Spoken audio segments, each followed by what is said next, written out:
인사가 늦었는데요. 안녕하십니까. 예, 이재혁 관세사입니다. 네, 여러분들과 2달간 이제 평가에 대해서 공부를 하려고 하는데요. 그래도 다른 제가 기본 강의 했을 때보다 기대가 굉장히 큽니다. 왜냐하면 여성분들이 많기 때문에 개인적으로 다른 시간은 대부분 이제 남자분 9분, 여자분 1분 거의 그런 식으로 이제 진행을 많이 해왔는데 이번 강의는 좀 여성분들이 좀 많은 것 같아서 개인적으로 굉장히 만족스럽습니다. 저기 혹시 그 수업 들어가기 전에 나는 공부를 좀 했다. 나는 초짜는 아니다. 그러니까 이를테면 올해 1차 합격했다라고 하시는 분 혹시 계십니까? 그런 분은 합격하셨어요? 그럼 왜 동차반 가시지 여기 오셨어요? 그래요? 그럼 2차는 강의를 좀 들어보신 적이 있으세요? 처음 들으시는 거예요? 그러세요? 그러면은 강의를 2차 관련해서 관세평가 관련해서 수업을 한 번도 들어본 적이 없다 하시는 분, 한 분? 세 분? 선생님께서는? 들어는 보셨어요? 네. 알겠습니다. 그러니까 거의 4분 중에, 인원을 얘기하면 안 되는데, 4분 중에 3분이 그래도 강의를 처음 들으시니까, 강의, 그렇고요. 일단 강의 소개에 들어가기 앞서서 제 소개부터 먼저 하고 들어가겠습니다. 이재혁 관세사입니다. 관세사고요. 그리고 23기입니다. 23기고 올해 뽑는 기수가 32기인가요? 32기 맞아요? 예. 그래서 23기가 2006년에 합격한 기수입니다. 그래서 2006년에 합격을 했고 적지 마세요. 이런 거는 개인상황이라 별로 전혀 시험에 나올 가능성이 없습니다. 2006년에 합격했고요. 제 자랑을 처음이자 마지막으로 한다라고 하면 저는 좀 다양하게 살았습니다. 그러니까 6년에 합격했으니까 거의 이제 횟수로 한 9년 정도 했는데요. 9년 정도 관세사로 살았는데 9년 중에 5년은 로펌에 있었습니다. 로펌에서 5년간 있었고 5년간 있다가 회계법인에 이직을 해서 회계법인에서 한 3년 있었습니다. 그리고 회계법인에서 3년 뺑이 돌리다가 이제 작년 7월 달에 개업을 해서 지금은 관세사무소 바지사장으로 있습니다. 그래서 제가 사장이긴 한데 바지고 아무튼 이런 얘기 하는 거 좋지는 않은 것 같은데 아무튼 바지사장으로 지금 1년째 사업을 지금 하고 있는 상황입니다. 그리고 그 전에 이제 로펌 들어가기 전에 관세법인 저희 3대 관세 대형법인이 있는데요. 그 중에 한 군데서 6개월 동안 수습하고 야반도주를 했죠. 이렇게는 못 살겠다. 관세로는 못 살겠다라고 해서 야반도주 했다가 로펌으로 이직을 하고 거기서 대부분의 시간을 사실 많이 보냈습니다. 그래서 요새는 관세사 분들 되시면은 저희 때만 해도 사실 2006년 이때 합격만 해도 합격하시면은 99.9%가 통관법인으로 흡수가 되셨습니다. 거의 컨설팅 쪽 기능이 거의 없었기 때문에 그리고 저희같이 이제 공채 출신 관사는 세관 출신 관세사분들하고 좀 틀리기 때문에 아무래도 통관법인으로 가서 일찍 이제 자리를 잡는 형태로 많이들 가셨거든요. 근데 이제 그 판도가 FTA라고 하는 게 들어오면서 좀 판도가 많이 바뀌었죠. 그렇죠. 그래서 요새는 AO나 FTA 때문에 컨설팅 쪽도 상당히 많이 흡수를 하고 계신데요. 근데 혹시나 이제 컨설팅이나 좀 대형법인, 그러니까 관세법인보다는 조금 더 내 꿈을 넓게 펼치고 싶다라고 하시는 분들께는 제가 조금이나마 그래도 도움이 되지 않을까 개인적으로 생각을 하는데요. 뭐 궁금한 게 있으시면 여쭤봐 주시기 바랍니다. 그리고 그렇게 해서 지금 뭐 사장으로 지내고 있고요. 근데 사장인데 실질적으로는 1부터 10까지 다 하는 사장이라서 사장도 아니에요. 바지입니다, 바지. 그렇고요. 자, 그리고 핸드폰 번호가 5415 7031. 심심할 때 전화 주시면 됩니다. 전화 바쁘신 분들 중에는 핸드폰을 2개 갖고 다니시는 관세사분들 되게 많으세요. 그래서 하나는 업무용, 하나는 이제 개인용 해가지고 하시는 분들 많으신데 저는 핸드폰 하나고요. 갤럭폰 S4를 갤럭시 노트2를 지금 3년째 쓰고 있거든요. 근데 하나 쓰고 있는데 전화 많이 안 와요. 아직까지 이제 자리를 못 잡은 상황이라서 전화는 생각보다 많이 안 오고요. 그래서 여러분들 궁금하시다가 나중에 궁금한 거 있으시면 연락을 주셔도 좋습니다. 그리고 윤회 한메일 넷. 죄송합니다. 이건 개인 이건 개인 메일이고 윤회 80 이게 개인 메일이구나. 네. 윤회 한메일넷으로 궁금한 게 있으시면 뭐 이메일로 연락을 주셔도 좋습니다. 여러분들 불교에서 윤회사상이라고 아시죠? 예, 그 윤회입니다. 사실은 제 첫사랑이 이제 무양여고 다니던 여고생이었는데, 근데 그 친구 별명이 윤회였어요. 이름이 비슷해가지고. 그래서 그때 아이디 만든 걸 지금까지 쓰고 있는데, 집사람은 아직 몰라요.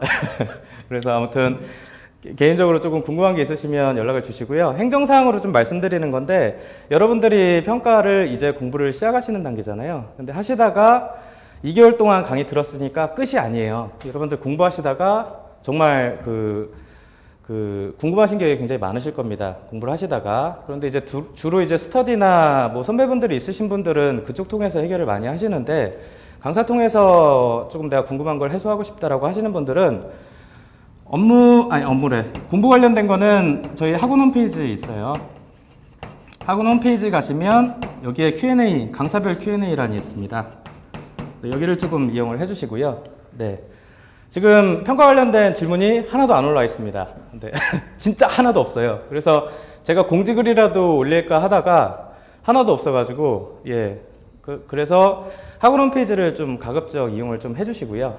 그리고 홈페이지에 띄우는 게 좀 부담된다라고 하는 뭐 개인의 어떤 사생활적인 부분이나 그런 공부와 관련된 부분이 있지 않습니까? 그런 좀 센서티브한 부분은 아무래도 오픈이 조금 어렵다라고 하시는 사항들만 메일로 주셨으면 좋겠습니다. 이렇게 첫 시간에 공지를 드리는데도 굳이 이렇게 쓰시는 분들 계세요. 굳이 여기다 안 하시고. 근데 제가 정중하게 조금 돌려드리는데, 근데 아무튼 가급적이면 그 공부 관련된 거는 홈페이지를 좀 이용해 주셨으면 좋겠다라는 겁니다. 첫 시간이라 좀 그렇죠? 그리고 지금 개강한 게 관세법 하나인가요? 평가 두 번째죠. 그렇죠. 그래서 이렇게 서먹서먹하군요. 네. 어쩔 줄을 모르겠네요. 강의에 대해서 간단하게 말씀드리고, 그리고 평가 관련된 얘기, 어차피 첫 시간은 좀 오리엔테이션 시간이라서 뭐 강사가 옷을 저 따위로 입었냐 생각하시겠지만, 여러분들 일부러 좀 편하게 들으시라고 오늘은 편하게 입고 온 것도 있고요. 그리고 바지니까 아무래도 편하게 입고 다니죠. 그렇죠. 그래서 좀 감안해 주셨으면 좋겠고요. 강의는 기본적으로 지금 여러분들이 들으시는 강의는 제가 두 가지를 좀 말씀을 꼭 좀 사전에 드리고 싶습니다. 첫째는 수험 강의라는 겁니다. 그러니까 여러분들이 왜 여기에 모여서 이 시간에 이 어버이날에 카네이션을 달아드리지 못하고 사당동 비타민 클럽 있는 4층 건물을 오셔가지고 수업을 들으시는 이유가 뭐냐라는 거죠. 그런데 뭐 국가 경제 발전에 이바지하기 위한 어떤 그런 목적이 아니고요. 그렇죠. 취업을 포기하기 위한 목적도 아니고 영어 강의를 듣기 위한 목적도 아닙니다. 순전히 수업 목적의 강의입니다. 그래서 여러분들이 관세사 2차 시험을 보시게 됐을 때 3교시에 보셔야 되는 과목입니다. 3교시에 보셔야 되는 과목이 관세평가라고 하는 과목인데요. 그 3교시 과목에 대해서 수업 목적으로 공부를 하시는 겁니다. 그래서 내가 관세평가에 대한 좀 지식을 좀 쌓아가지고 아는 척을 좀 하고 싶다. 그래서 내 지식을 좀 발전시키고 싶다. 그런 측면에서 접근하시면 안 돼요. 오로지 수업 목적입니다. 시험에 평가를 여러분들 어쨌든 관세사를 되시려면 평가라고 하는 과목을 보셔야 되고, 그 평가라고 하는 과목을 어떻게 시험을 볼 거냐. 그렇죠. 그 시험에 대비하기 위한 목적의 수험 강의라는 겁니다. 두 번째는 기본 강의입니다. 내가 생판 평가라고 하는 것에 대해서 전혀 무지해. 아무것도 아는 바가 없어. 예, 그런 분들을 위한 강의입니다. 내지는 평가에 대해서 공부도 하고 다른 학원의 수업도 들어봤는데 뭔지 잘 모르겠어요. 그리고 기출문제 나와 있지만 기출문제 보면 도대체 뭔지 모르겠어.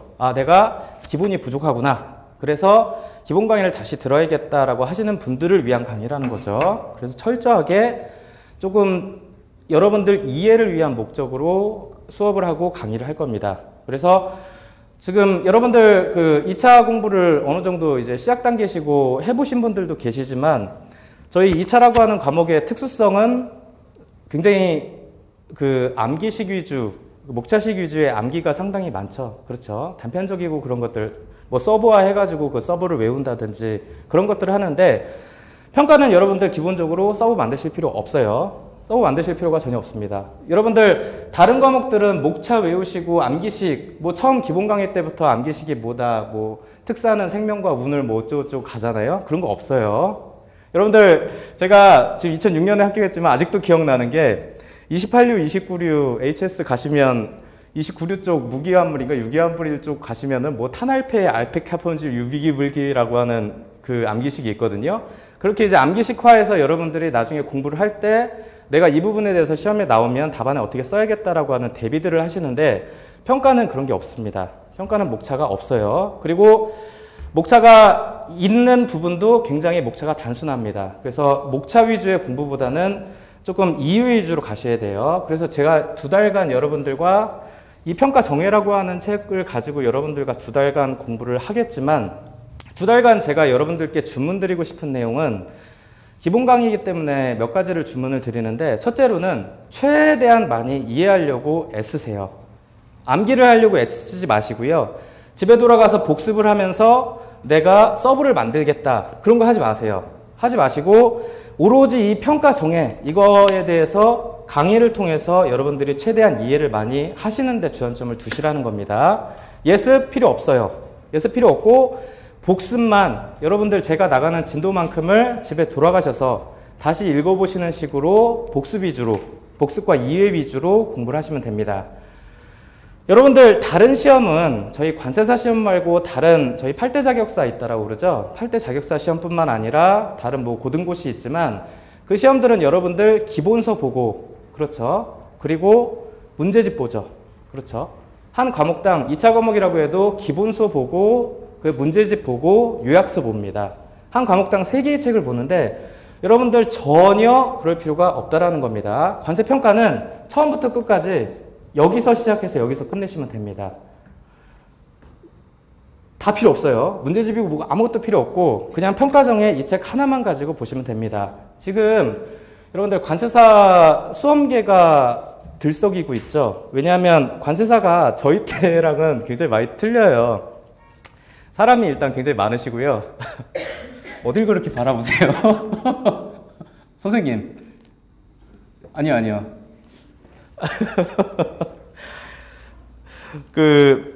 저희 때랑은 되게 많이 틀려요. 수험생이 일단 굉장히 많습니다. 여러분들 지금 관세사 수험 시장은 3,000명이 넘는 시장으로 급성장했죠. 그렇죠. 엄청나게 시장이 컸는데요. 그리고 뽑는 인원도 약간 늘어났습니다. 저희 때는 75명을 뽑았는데 지금은 이제 90명 정도를 1년에 뽑고 있죠. 그렇죠. 그런데 그러면서 이제 수험생 어떤 수험 시장 자체가 3,000명대로 많아지다 보니까 학원도 굉장히 많이 생기고 그에 따라 부수적으로 교재도 많이 생겼습니다. 그런데 제가 단언코 말씀드리지만 평가 정해를 가지고 공부하시는 거는 여러분들한테 모험일 수도 있고 그렇죠. 그러니까 최고로 잘하시는 선택이실 수도 있고 최악의 선택이 될 수도 있습니다. 평가정해에 대해서 아직 잘 모르시겠지만 이 평가정해라고 하는 이 책은요. 여러분들 우리나라 평가, 관세사, 실무, 세관의 행정에 있어서 근 10년, 20년 가까이를 가장 바이블로 독보적인 존재의 교재였습니다. 여러분들이 보시기에는 왜 이렇게 비싸 이런 중고 안 파나 막 그렇게 하실지 모르겠지만 이 책은 근 20년 동안 가장 바이블이었다라는 거예요. 그리고 독보적이었다라는 얘기는 관세평가와 관련된 교재가 우리나라에 이거 한 권이었습니다. 20년 중에 한 15년은 이 한 권밖에 없었어요. 평가 관련된 교재가. 그러다 보니까 굉장히 독보적으로 가장 바이블적이었다라는 겁니다. 자, 그런데 이 평가정해라고 하는 걸 제가 처음 알게 된 거는 시험에 합격하고 나서 로펌에 들어간 이후였어요. 그때부터 평가와 관련된 다양한 실무를 접하는데 실무를 접하면서 이제 논리를 세우려면 사례 같은 거 많이 찾고 법리적인 부분을 정리해야 되는데 그때 처음 본 실무 지침서였다라는 겁니다. 자, 그런데 여러분들은 실무 지침서를 관세사 자격을 따고 난 이후에 실무를 하시면서 보시는 게 아니라 공부를 하면서 공부를 시작하면서 이제 보셔야 되는 거라는 거예요. 그래서 이 평가정해라고 하는 게 솔직히 강사인 제 입장에서도 좀 무서운 생각이 듭니다. 내가 이 책을 여러분들께 잘 전달할 수 있을 만큼 그릇이 되는 사람이냐라는 거에 대한 생각을 저 역시도 하거든요. 하지만 여러분들도 마찬가지입니다. 이 책은 여러분들 수험서가 아니에요. 수험서가 아니기 때문에 목차 같은 거 신경 안 쓰고 쓰셨습니다. 여러분들 그리고 분량 같은 거 신경 안 쓰고 쓰셨어요. 실무적으로 좀 쟁점이 되는 부분들에 대해서 아주 집중적으로 서술을 해놓으셨습니다. 그렇기 때문에 여러분들이 이 책을 나는 그런 평가정해가 가장 바이블이라고 하니까 자 1페이지부터 몇 페이지예요? 500페이지까지를 정말 네가 이기냐 내가 이기냐 식으로 절에 들어가서 한번 처음부터 끝까지 계속 보겠다. 그렇게 하시면 안 된다는 거예요. 그렇게 하시면 안 됩니다. 그래서 저는 이 책을 가지고 2달 동안 여러분들한테 줄이는 연습을 할 겁니다. 목차 정리를 따로 해드릴 거고요. 내용상 필요 없이 불필요하게 너무 깊숙이 들어가는 부분들은 과감하게 지우게끔 만들 겁니다. 그래서 이 책에서 여러분들께 이제 수업 목적으로 공부를 하셔야 되는데 그 부분에 대한 분량을 가면 갈수록 늘려주는 게 아니라 이 책을 최대한 다이제스트하게 만들어 드릴 거예요. 최대한 많이 줄여 드릴 겁니다. 그러면 그 줄인 내용을 가지고 여러분들이 정리해서 외우시고 연습하시고 공부하셔가지고 평가에 시험을 보시면 되는 겁니다. 그래서 처음부터 끝까지 이 책 한 권이면 됩니다. 이 책 하나만 가지고 계속 읽으세요. 계속 읽으시면 됩니다. 여러분들 우리 시험은요. 저도 2차 시험을 합격할 때 여러분들 우리 시험을 하시는 분들의 유형은 크게 2가지예요. 1유형은 서브형, 2유형은 단권화형입니다. 그렇죠? 저희 관세사 공부한다고 책 막 여러 권 사서 보시는 분들 개 중에 계신데 그래도 크게 2그룹으로 보면 기본서, 그러니까 단권화 하시는 분들 계시고요. 2차, 그렇죠? 2차 공부는 1차는 논외고요. 2차는 단권화 하시거나 서브를 하시거나 둘 중에 하나입니다. 그리고 여러분들이 지금 공부를 시작하셔야 되는 단계면 여러분들도 그런 압박이 있으실 거예요. 내가 서브를 해야 되나? 아니면 내가 단권화를 해야 되냐라고 하는 거에 대한 압박이 있으실 텐데 말씀드린 것처럼 평가는 간단합니다. 서브 하지 마세요. 서브 필요 없고 오로지 이 책 하나를 내년 7월에 시험 보실 때까지 주구장창 읽으시면 됩니다. 계속 읽으세요. 어느 정도 읽으셔야 되냐면 이 책을 최소한 여러분들이 반나절 동안 1회독 정도, 그러니까 최소한 하루가 24시간 중에 여러분들이 12시간 공부한다라고 치고 12시간 중에 최소 3시간에서 한 5시간 정도 안에 한번 읽으실 수 있을 정도까지 만드셔야 된다는 겁니다. 자, 여러분 제가 2달 동안 이 책을 가지고 여러분들 공부를 시킬 거예요. 이 책을 가지고 2달 동안 평가에 대해서 설명을 쭉 드릴 텐데 자, 5월달, 6월달 저하고 2달 동안 이 책 한 권을 가지고 시험을 그러니까 공부를 하시고 그리고 7월달부터 여러분들이 각자 공부 들어가시겠죠. 그렇죠. 7월달부터 공부를 들어가시게 돼서 자, 다시 한번 리마인드 하자라고 들어갔을 때 또 2달이 걸릴 겁니다. 제 경험상으로는 기본 강의 때랑 거의 비슷하게 기간이 나오더라고요. 자, 그 다음은 자, 1.5달, 그 다음에 한 달, 0.5달 그런 식으로 쭉쭉쭉쭉 줄어들 겁니다. 그렇죠? 가파르게 줄어들 거예요. 그래서 마지막에는 내일 시험을 보러 가야 된다라고 하면 오늘 점심 먹고 2시간 내지 3시간 동안 이 책을 필요한 내용만 처음부터 끝까지 한번 읽을 수 있게 그때까지 읽으셔야 됩니다. 자, 그 얘기인 즉슨 뭐냐면 적어도 여러분들이 10회독 이상은 하셔야 된다라는 거예요. 이 책을 지겹게 10회독 이상 하셔야지만이 나중에 10번째 읽으실 때쯤 되면 3시간 내지 5시간 만에 처음부터 끝까지 한번 눈으로 보실 수 있다는 겁니다. 그렇게 보고 내일 시험장에 들어가셔야 돼요. 여러분들 저희 시험은요 좀 틀려요. 관세사 시험의 특성을 여러분들이 잘 이해하셔야 수험기간이 짧아집니다. 빨리 합격하시고 싶으시죠? 그렇죠? 이 좋은 시간에 여러분들 가장 좋은 나이대시지 않습니까? 잘 모르시죠? 본인들이 가장 좋은 때였다라는 걸 잘 모르시죠? 제가 지금 머리가 너무 아파요. 왜냐하면 어제 술을 너무 많이 먹어서. 그렇죠? 근데 술 먹고 싶겠어요? 집에 가서 딸아이랑 놀고 싶죠. 그리고 회사 나가기 싫어? 좀 쉬고 싶죠. 근데 그럴 수 있나요? 못 그러죠. 예, 술 마셔야 되죠. 그런데 머리가 아픈데요.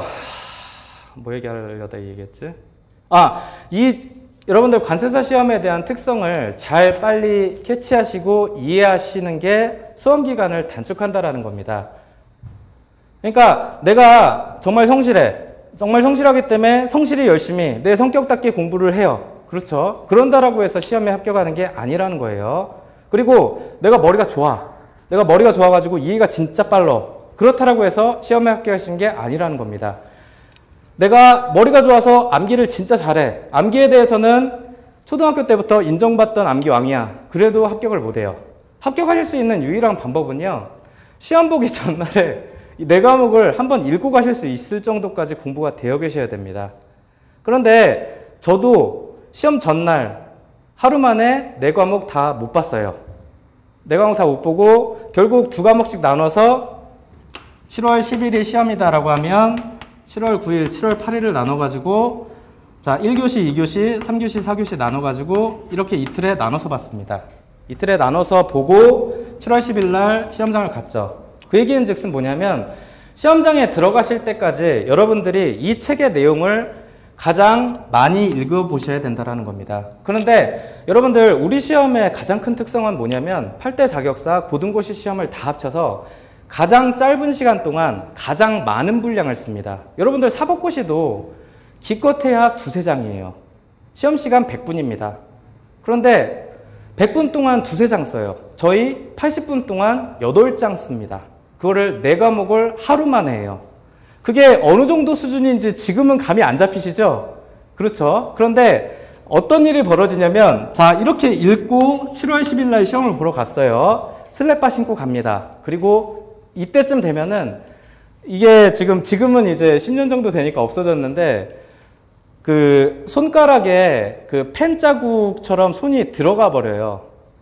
손이 들어가서 굳은 살이 박혀가지고 완전히 들어가 버립니다. 그러니까 정상적으로는 펜을 못 잡아요. 그러니까 붕대를 감습니다. 붕대를 감고 스레빠 신고 책 그 4권 다 메고 그 레시피라고 여러분들 커피 아세요? 레시피 10개 사가지고 넣고 시험장을 들어갑니다. 그래서 시험 보러 간 데가 어디였더라? 무슨 고등학교였는데?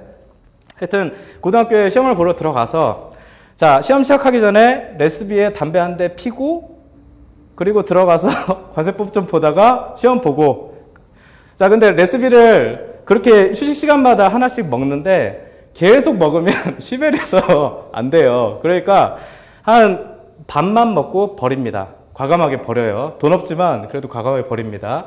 그러다가 이제 점심시간 돼요. 점심시간 되고 3교시, 4교시 보내고 나서 그 차림으로 다시 집에 돌아가진 못하고 스터디 하신 분들이랑 모여서 쓰레바에 이 붕대 감고 홍대 입구를 가죠. 클럽을 가겠다고.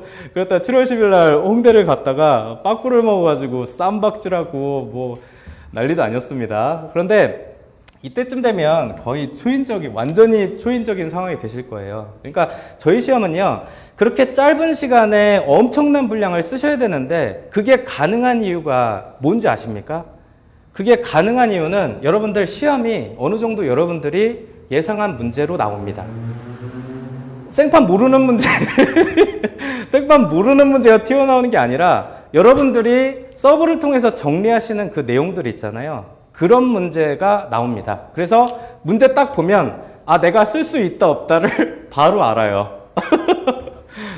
무슨 말인지 아시겠죠? 자 HS 이를테면 HS 기계류 84류에 대해 쓰시오. 그렇게 나와버려요. 그렇죠? 그렇게 나와버리는데 그러면은 내가 기계류에 대해서 정리가 되어 계신 분들은 아싸죠? 그러면은 쭉 쓰는 거예요. 근데 84류만 안 봤는데 그러면은 못 쓰는 거예요. 그렇기 때문에 저희 시험이 이렇게 짧은 시간에 엄청난 분량을 쓸 수 있는 이유는 여러분들 어느 정도 시험이 여러분들 공부하는 서브 정리하는 형태에서 크게 벗어나지 않는 형태로 나온다라는 겁니다. 다시 말해서 문제가 어느 정도 여러분들이 딱 보면 목차가 바로바로 튀어나오고 뭐 책이 이렇게 막 떠올라가지고 뭐 책이 이렇게 머릿속에 딱 보인다는 분도 계신데 실제로는 개뿔 하나도 안 보여요. 보이는 게 아니라 그냥 가는 겁니다. 그냥 가는 건데 그런 식으로 하기 때문에 더더욱이 시험 전날에 한 번 정도 읽어보셔야 된다는 겁니다. 그래서 여러분들이 시험 전날에 본 거랑 전전날에 본 거랑 3일 전에 본 거랑 일주일에 본 거랑 틀립니다. 전날 네 과목을 전부 다 한번 보셔야지만이 그 다음날 가서 문제 봤을 때 8장의 분량을 쓰실 수 있을 만큼 생각이 난다라는 거예요. 자, 구체적인 공부 방법이나 그런 거에 대해서는 다시 말씀드리겠지만 그렇다라는 겁니다. 자, 그런데 여기까지가 정설이에요. 여기까지가 정설인데 여기에 대한 예외가 하나 있습니다. 그게 바로 여러분들이 2달간 저랑 뺑이를 치셔야 되는 관세평가입니다. 여러분들 관세평가는 여러분이 정리하는 서브, 여러분이 어느 정도 예상하는 문제 형태로 절대 안 나옵니다. 오히려 그러니까 뭐 이를테면 아까 말씀드린 자 기계류의 품목분류에 대해 쓰시오. 그렇게 안 나온다라는 거예요. 자, 갑자기 수입자 S국에 뭐 X가 나오고 수입국 I국에 A가 나오는데 S가 A한테 얼마를 줬고 A가 또 다른 Y한테 또 얼마 줬고 이런 식으로 사례를 준다라는 거예요. 자, 사례 주고 이거에 대한 과세가격 결정 방법과 과세가격이 얼마인지 산출하시오. 이렇게 내는 거예요. 이러니까 여러분들이 다른 과목하고 평가하고는 구분됩니다. 공부를 다르게 하셔야 돼요. 저희 때처럼 네 과목 다 일관되게 하나의 방식으로 공부하시면 안 된다라는 겁니다. 그 오로지 평가 아니면 평가 외 두 개의 공부 방법이 여러분들 사이에 있으셔야 된다는 거예요. 평가의 공부 방법은 여러분들 다른 과목하고 철저히 틀립니다. 여러분들 다른 과목 공부하는 방식은 저와 공부했던 방식과 똑같아요. 제가 여러분들처럼 저도 2005년, 6년에는 여기에 여러분들처럼 앉아 있었지만 그때 당시 제가 했던 고민과 똑같은 고민을 여러분들과 하고 있는데 제가 그때 당시 하고 있었던 공부 방식을 여러분들도 똑같이 하셔야 된다는 거예요. 세 과목에 대해서는. 자, 그런데 평가는 그렇게 공부하면 정말 점수 안 나옵니다. 농담이 아니라 점수가 안 나와요. 여러분들 평가 시험을 여러분들 수험생들 심지어 이제 합격생들 2010년부터 저희가 평가라고 하는 과목을 이렇게 시험을 보기 시작했는데 10년 이후에 이제 시험을 봐서 합격하신 분들이죠. 근데 그분들을 만나서 이렇게 얘기를 들어보면 가장 공통된 얘기가 뭐냐면 평가는 짝사랑의 과목입니다. 내가 평가라고 하는 과목에 대해서 흥미도 갖고 있어요. 흥미를 갖고 있고 공부도 열심히 했어요. 책도 많이 봤어요. 그런데 점수는 제일 안 나온다라는 거예요. 그러니까 짝사랑이라는 거예요. 내가 내 과목 중에 어떻게 보면 평가라고 하는 과목을 분량에 비해서 가장 많이 공부했는데도 점수는 제일 안 나온다라는 겁니다. 자, 왜 점수가 안 나올까요? 공부를 제대로 안 하니까 그래요. 여러분들 다른 과목이랑 평가를 구분해가지고 공부 방법을 다르게 가져가야 되는데 똑같이 공부한다라는 겁니다. 무역실무랑 HS 공부하듯이 평가를 공부하시니까 점수가 안 나와요. 그래서 여러분들이 대부분 수험생들이 평가 시험을 보시면 점수 목표대가 70점, 60점이 아닙니다. 여러분들 대부분 수험생의 점수 목표대가 55에서 60이에요. 55에서 60점대를 점수 목표로 갖고 계십니다. 자, 그런데 여러분들 실제 이걸 목표로 갖고 가면 실제 점수는 45에서 50 나오죠. 그렇죠? 자, 그러면은 50점 받았다라고 칩시다. 그래, 좀 잘 나왔어. 50점 받았다라고 쳐요. 그러면은 물론 비약적인 얘기긴 합니다만 여러분이 평가에서 만약에 50점을 받으면 다른 평가가 아닌 세 과목 중에 한 과목은 70점이 나와야 된다는 얘기입니다. 그렇죠? 그래야 이론적으로는 여러분들이 합격하신다는 얘기예요. 그렇기 때문에 여러분들이 평가를 55점, 60점 이 점수대를 합격 점수로 목표로 삼거나 이 점수를 실제 받으시면 안 된다라는 거예요. 평가는 여러분들 무조건 60점을 넘겨야 됩니다. 물론 평가에서 70점 이상 받기 쉽지는 않아요. 하지만 평가라고 하는 과목에 대해서는 무조건 다른 과목과 똑같습니다. 간단하지 않습니까? 여러분들 다른 과목도 60점 이상 받으셔야죠. 평가도 마찬가지라는 거예요. 평가도 마찬가지로 60점 이상 받을 수 있도록 공부를 하셔야 되는데 60점 이상 받기 위한 첫 번째 여러분들의 목적. 그럼 60점을 좋아요. 60점을 받는 건 좋은데 60점을 받으려면 어떻게 해야 되냐요? 라고 얘기하시면 저는 단언컨대 이해라는 거예요.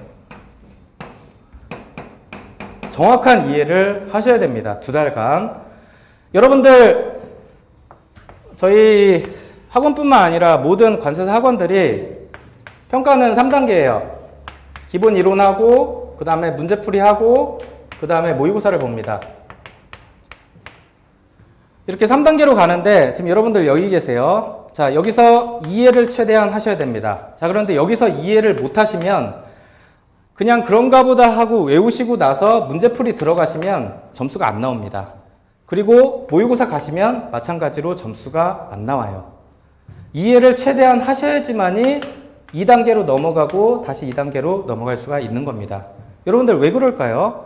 생각해 보세요. 자, 사례형 문제가 나온다라고 했어요. 사례형 문제가 나오면 여러분들 어떤 사례를 주고 과세가격 결정 방법과 과세가격을 산출하라고 여러분들한테 문제를 주는데 첫째로 그 문제를 읽고 여러분이 쟁점을 잡으셔야 됩니다. 이 문제가 도대체 뭘 물어보는 문제인지에 대한 쟁점을 잡으셔야 돼요.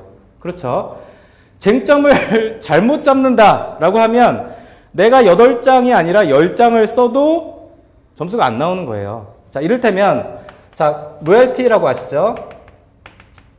로열티의 과세가격 가산 여부. 과세가격 가산 여부에 대해서 물어보는데 로열티 안 쓰고 잘못 생각해가지고 사후 기속 이익을 쓴다라는 거죠. 그러면은 점수 안 나옵니다. 똑같이 과세다라고 하는 동일한 결론에 이르렀다라고 하더라도 점수를 줄래야 줄 수가 없어요. 자, 여러분들 출제자가 어떤 상황을 제시하고 1방법에 의한 과세가격이 얼마인지를 구하는 게 출제의 의도인데 여러분들 갑자기 1방법 부인시키고 4방법으로 가요. 그러면은 점수 줄 수 있겠습니까? 점수 못 줘요. 여러분들 점수를 못 준다고요. 그렇기 때문에 정확하게 출제 의도와 여러분들의 쟁점을 정확하게 파악하기 위해서는 기본 강의가 제일 중요하다라는 겁니다. 그래서 1부터 10까지 기본 강의는 무조건 이해입니다. 최대한 이해를 많이 하시고 이해를 많이 하실 수 있게 최대한 쉽게 말씀을 드리겠는데 쉽게 말씀을 드려도 이해가 안 가고 책을 보면 또 아까 말씀드린 것처럼 우리 김기인 정 천장님이 이 책에서 내가 실무적으로 이슈화됐던 그 깊이 들어갔던 부분에 대한 내용들이 엄청나게 많이 들어가 있습니다. 그러니까 전혀 수업 목적과 상관없는 내용들이 엄청나게 많아요. 근데 그런 내용들 스킵하라고 하신 내용들은 그냥 스킵하시면 됩니다. 굳이 그걸 읽어서 내가 지적인 거를 늘리는 건 좋겠지만 차라리 그 늘리는 시간에 다른 과목의 암기를 늘리는 게 더 낫다라는 겁니다. 그렇죠? 그래서 누누이 말씀드리지만 이해하는데 최주안점을 두고 수업을 좀 따라오셨으면 좋겠다라고 하는 게 첫 번째고요. 그리고 두 번째로 말씀드리고 싶은 건 뭐냐면 여러분들 오늘 수업 끝나고 집에 돌아가셔서 잠자리에 드시면서 곰곰이 한번 스스로를 생각해 보세요. 스스로를 한번 뒤돌아보시고 결정을 하셨으면 합니다. 어떤 거냐면 내가 관세사를 이 시험을 진짜 제대로 할 거냐 안 할 거냐 그거를 여기서 제대로 하실 거예요? 물어보면 제대로 할 거예요. 왜 그러세요? 가세요. 왜 그래요? 뭐 야 너만 하냐? 막 그런 식으로 말씀하시겠지만 그게 아니라 다른 사람들한테 말하기 위한 목적이 아니고 내 스스로에 대한 판단을 해보시라는 겁니다. 여러분 관세사 시험은 어렵습니다. 만만치 않아요. 만만치 않고 여러분들이 줄잡아 평균 관세사 수험기간이 저희 때는 2년이었는데 지금은 3년 이상 된다라고 해요. 그런데 정말 미친 시간입니다. 미친 아우라, 여러분들 아수라라고 하는 말 아십니까? 아수라 발발타가 아니고 여러분들 그 아수라장이라는 말 아시죠? 그러니까 불교 용어인 것 같아요. 정말 아수라예요. 그러니까 온갖 미친 일들이 가득 차 있는 고난의 역경의 시간입니다. 그런데 이런 아수라를 뚫어 헤쳐나가서 관세사가 될 수 있겠느냐? 정말 그걸 내가 한번 해보겠느냐라는 거를 그냥 자기 자신한테 명확하게 물어보시라는 거예요. 그리고 자신이 없다. 그냥 적당히 하다 말아야겠다. 혹시나 그런 생각을 하고 계시면 하지 마시라는 겁니다. 여러분. 하지 마세요. 왜냐하면 제가 이 말씀을 항상 모든 강좌의 첫 시간에 얘기하는데 학원 관계자분들 되게 싫어하시겠지만 얘기 안 할 수 없어요. 왜냐하면 여러분 회계사 사법고시 그런 것들은 하다가 관두면 사회적으로 여러분들 하다가 마신 분들이 충분히 갈 만큼의 자리가 있습니다. 이를테면 내가 회계사 공부를 했는데 1차 시험 합격했어요. 그리고 2차 시험 공부를 하려고 하는데 장난 아니에요. 그래서 더는 못하겠다. 시간 낭비하느니 그만하겠다. 라고 하시면 여러분들 우리나라에 있는 모든 기업들은 재무회계와 관련되어 있는 부서를 갖고 있습니다. 심지어 저희처럼 저를 포함한 직원 5명인 조그만 관세 사무소도 격리 직원은 있어요. 그 얘기인 즉슨 회계사 시험을 하다가 말아도 사회적으로 그분이 가셔서 인정받고 성장하실 수 있을 만한 보금자리가 준비가 되어 있는 메커니즘이라는 겁니다. 자, 그런데 우리 관세사 시험은요, 1차 시험 합격했어요. 1차 시험 합격하고 2차 시험은 아무리 해도 안 돼. 자, 하다 안 돼가지고 한 3년, 4년, 5년, 6년. 5년, 6년 했어요. 그래도 안 돼. 자, 결정적인 순간에 5년, 6년 하시면 여러분들 처음 시작하셨을 때 내가 청춘이라고 해도 5년, 6년 하시면 그 타이밍에는 선택을 하셔야 되는 상황이 분명히 옵니다. 그만하고 취업을 해야 되나. 왜냐하면 취업도 어느 정도 연령 제한이라는 게 있거든요. 그렇기 때문에 그 연령 제한에 걸리냐 안 걸리냐 문제가 나오기 때문에 그때쯤 되면 여러분들 판단을 하셔야 되는데 관세사 시험을 공부했다라고 하는 게 하나도 메리트가 되지 않습니다. 하나도 메리트가 되지 않고 갈 데가 없어요. 그러니까 관세사 시험이라고 하는 거는 하면은 무조건 관세사가 되셔야 됩니다. 들어와가지고 어중간하게 하다가 시험 어중간하게 떨어지고 갈 데가 없다라는 거예요. 그래도 관세사 공부를 했는데 무역회사 갈 수 있겠지. 우리나라에 제일 많은 게 무역회사거든요. 무역회사 가셔가지고 여러분들 초봉을 100만 원 주기 쉽지 않아요. 내가 관세사 그래도 1차 시험 합격자인데 초봉이 100만 원이 안 됩니다. 초봉이 100만 원인 건 내가 이해할 수 있어. 왜냐하면 관세사가 됐어도 100만 원이니까. 이해할 수 있다라고 쳐도 그 이후에 120, 그 이후에 140, 그 이후에 160 그런 식으로 한다라는 겁니다. 그렇기 때문에 이 시험은요, 여러분들 떨어지면 할 게 없어요. 진짜 아무것도 남는 게 없습니다. HS 코드 여러분들 네 자리 숫자가 요새도 1244개인가요? 저희 때는 1244개였는데 지금은 몇 개인지 모르겠습니다. 그런데 이 HS 코드 1244개, 머리 아파. 되게 머리 아프네. 1244개의 사단위 홀을 다 외우고 있다라고 해서 여러분들 무역회사 갔을 때 10만 원을 더 주냐 그러지 않다라는 겁니다. 그래서 철저하게 관세사 시험은 제가 오늘 최악이죠. 평가가 여러분들 입장에서는 최악일 겁니다. 불금 저녁에 수업하고 토요일 오전에 해요. 불금 하루 빠지고 술 한 번 잘못 먹으면 일주일을 제끼는 그런 아주 극한적인 정말 배수의 진을 갖고 있는 시간표인데요. 여러분, 내일 지금 비록 이제 많이 들으셔서 아까 3분이었다가 지금 6분이 앉아 계신데 내일 6분 중에 1분만 앉아 계셔도 돼요. 근데 제 입장에서도 정말 이 싸움을 끝까지 끌고 가겠다라고 하는 의지가 계신 분을 한테만 하고 싶어요. 이런 얘기를. 왜냐하면 진짜 관세가 되실 분이니까. 이 미친 아우라를 한번 싸워보겠다라고 생각하시는 분이니까. 근데 그게 아니면 빨리 접는 게 능사라는 겁니다. 왜 제가 이런 얘기를 하냐면 제 친구 중에 가장 친한 친구도 10년째 하는 친구가 있어요. 근데 그 친구도 하다가 한 5년까지는 공부만 하다가 6년차 되고 나서부터는 취업해서 일하면서 공부를 같이 해요. 그러니까 힘을 줘야 될 때 힘을 못 줍니다. 그러니까 합격을 못 해요. 그리고 계속 시간이 가는 겁니다. 그러면은 관세사가 여러분들 최고령 합격도 있고 나이 먹어서 합격하는 것도 있지만 가장 좋을 때 여러분들이 학원을 나왔을 때 제일 내 나이 또래가 많다라고 하시면 제가 자신이 제 때에 하고 계신 겁니다. 제 때에 하고 계시면 시작점은 같으나 끝은 틀려요. 합격하시는 분이 있고 떨어지는 분이 나오십니다. 물론 떨어지시는 분이 더 잘 될 가능성도 있어요. 그렇긴 하지만 여러분들 관세사라고 하는 거는 간단합니다. 합격 아니면 그냥 불합격, all or nothing이에요. 내가 공부를 진짜 열심히 했는데 합격하면은 진짜 열심히 하는 게 되는 거고 떨어지면 논 게 되는 거예요. 그런 시험이기 때문에 여러분들이 조금 더 좀 경각심을 가지고 명확하게, 왜냐하면 차라리 시작할 때 이런 말씀을 드리는 게 나아요. 어차피 합격한다라고 해서 뭐 미래가 보장되고 집안을 일으켜 세울 수 있는 건 아니지만 그래도 하실 의사가 있으시고 이 미친 아우라를 뚫어나갈 의지가 있으신 분들만 하시라는 거죠. 학원에서 되게 이런 얘기를 싫어하겠지만 여러분들을 위해서 하는 얘기입니다.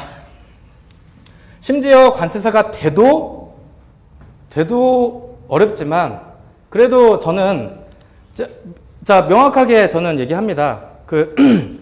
왜냐면 제 결혼하고 집사람 동생분도 관세사 생각이 좀 있으셨거든요. 그러니까 그분도 저한테 몇 년 전에 찾아와가지고 심각하게 고민을 하시더라고요. 회사를 계속 다녀서 이렇게 가느니 한 1, 2년 그만두고 차라리 공부를 다시 하는 게 어떻겠냐라고 저한테 물어보더라고요.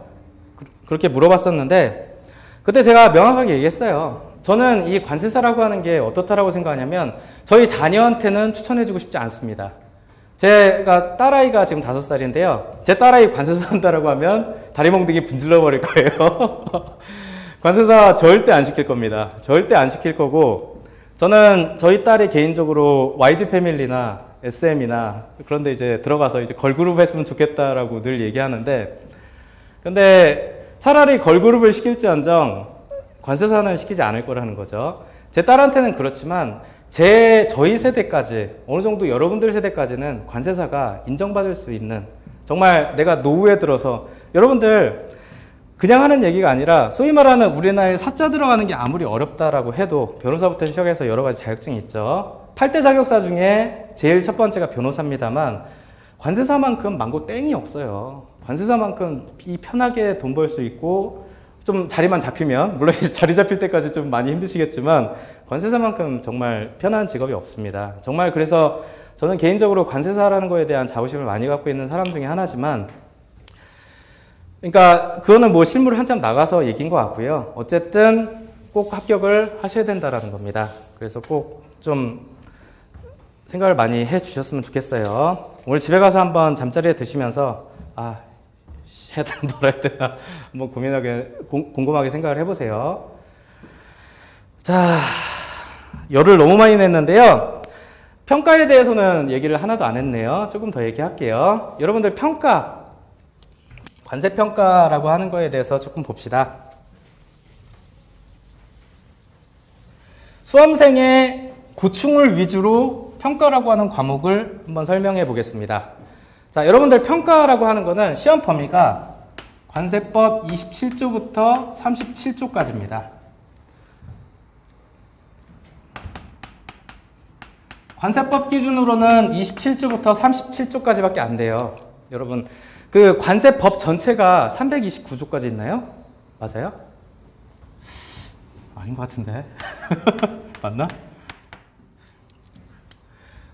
자, 27조부터 37조까지 법조문은 딱 10개밖에 되지 않습니다. 10개밖에 되지 않는데 여러분들 10개밖에 되지 않기 때문에 법령집 뽑아보면은 웃겨요. 범위가 정말 적습니다. 자, 그런데 범위가 너무 적기 때문에 여러분들이 고민하시는 게 두 가지가 생깁니다. 첫째, 수입물품 과세가격 결정 고시라는 게 있습니다. 관세청 고시인데요. 수입물품 과세가격 결정에 관한 고시라고 있습니다. 이 고시를 봐야 하나요? 이 고시도 시험 범위 안에 포함됩니다. 그러면 봐야 되나요? 당연히 봐야 됩니다. 자, 또 한 가지가 뭐냐면 WTO 관세 평가 협약이라는 게 있습니다. 자, 우리가 협약이라고 하니까 여러분들 무역실무, 무역영어에서 여러분들이 배우시는 비엔나 협약같이 그렇게 간단한 협약들을 생각하시는 분들도 많으신데 WTO 관세평가 협약은 부속소까지 포함하면은 책 한 권입니다. 이 평가 협약만 책 한 권이 나와요. 자, 그런데 평가 협약을 봐야 하나요? 자, 봐야 하나요에 앞서서 시험 범위에 포함되나요? 포함됩니다. 봐야죠. 그럼 봐야 됩니다. 당연히. 그러니까 법조문 10개가 있기 때문에 시험 범위가 적다, 공부할 게 적다라고 얘기하는 건 넌센스라는 거예요. 수입물품 과세가격 결정에 관한 고시도 범위 안에 포함됩니다. 관세평가 협약도 시험 범위 안에 포함됩니다. 그래서 당연히 보셔야 됩니다. 시험범위 엄청나게 많은 거예요. 자, 그런데 여러분들 관세 평가하잖아요. 여러분들이 보셔야 되는 시험 과목은 관세 평가입니다. 관세 평가에 관한 법률이 아니에요. 관세 평가에 관한 법률로 여러분들이 시험 과목을 시험으로 보시면 그때는 여기서 끊어지겠죠. 관세법에서 법령, 시행령, 시행규칙 같은 거 포함되겠지만 령, 규칙 포함해서 여기서 시험 범위가 끊어질 텐데 여러분들은 관세평가에 관한 법률을 시험 보는 게 아니고 관세평가라고 하는 과목을 시험을 보시기 때문에 수입물품 고시와 WTO 평가 협약도 시험 범위 안에 당연히 포함이 된다라는 겁니다. 다시 말해서 보셔야 된다라는 거예요. 자, 그런데 어떻게 봐야 되느냐? 여러분들 똑같은 고민을 HS에서 하셔야 됩니다. 여러분들 HS는 크게 두 개예요. 분류 기준과 분류 체계. 분류 기준은 주규정, 체계는 HS 4단위인데요. 이게 1244개였어요. 06년에는. 지금 몇 개인지 잘 모르겠는데. 자, 주규정과 HS 4단위. 자, 여기까지가 법률입니다. 자, 그런데 여러분들 HS에 관한 법이 여러분들이 시험이 아니죠. HS 및 상품학입니다. 그러다 보니까 시험 범위가 여기서 끊어지는 게 아니고요. HS 해설서라는 게 있습니다. 이 해설서가 또 책 한 권입니다. 엄청난, 책 한 권이 아니라 책 4권이에요. 실질적으로 뽑아보면 책 4권 정도 나오는 엄청난 분량인데 해설서 부분 당연히 시험 범위 안에 들어갑니다. 들어가는데 똑같다라는 거예요. HS에서 이 법률만 공부하기도 벅찬데 해설서까지 봐야 되나 말아야 되나 끝까지 고민을 하실 거예요. 그리고 수험생 10명이 아니라 100명 중에 1명은 해설서를 갖고 다니면서 보시는 분도 계십니다. 자, 그렇기 때문에 그러면 나도 봐야 되나? 그런 생각을 하시겠죠. 그런데 요령껏 보셔야 된다는 겁니다. 여러분들 제가 결론적으로 말씀드리고 싶은 내용은 해설서, 평가협약, 고시를 따로 뽑아서 보시지 마시라는 겁니다. 오로지 기본서. 여러분들 이미 여러분들이 갖고 있는 HS와 관세평가에 대한 기본서에는 해설서의 내용과 협약과 고시에서 필요한 내용들을 발췌하고 있습니다. 충분히 포함을 하고 있어요. 오히려 넘치게 포함을 하고 있습니다. 그렇기 때문에 굳이 따로 뽑아서 책을 사가지고 보실 필요가 전혀 없다라는 겁니다. 그래서 아까도 말씀드렸지만 여러분들 여러분들 관세평가 수험의 시작과 끝은 이 책에서 시작해서 이 책으로 끝나시면 돼요. 그냥 이 책만 주장창 읽으시면 됩니다. 이해하고 읽고 또 읽고 시험 보고 읽고 또 읽고 그런 식으로 공부하시면 된다라는 겁니다. 자, 시험 범위 말씀드렸고요. 자, 시험 문제 유형에 대해서 좀 말씀드리고 쉴게요. 문제 유형까지 조금 더 합시다.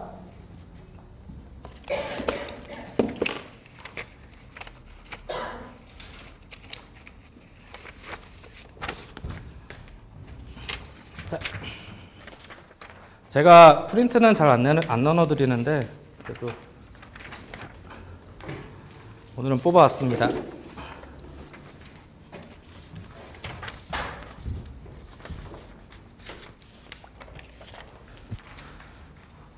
자, 모든 과목을 다 공통적으로 통과하는 내용이긴 합니다만 평가에서 절대적으로 여러분들이 아셔야 되는 내용이 문제 유형입니다.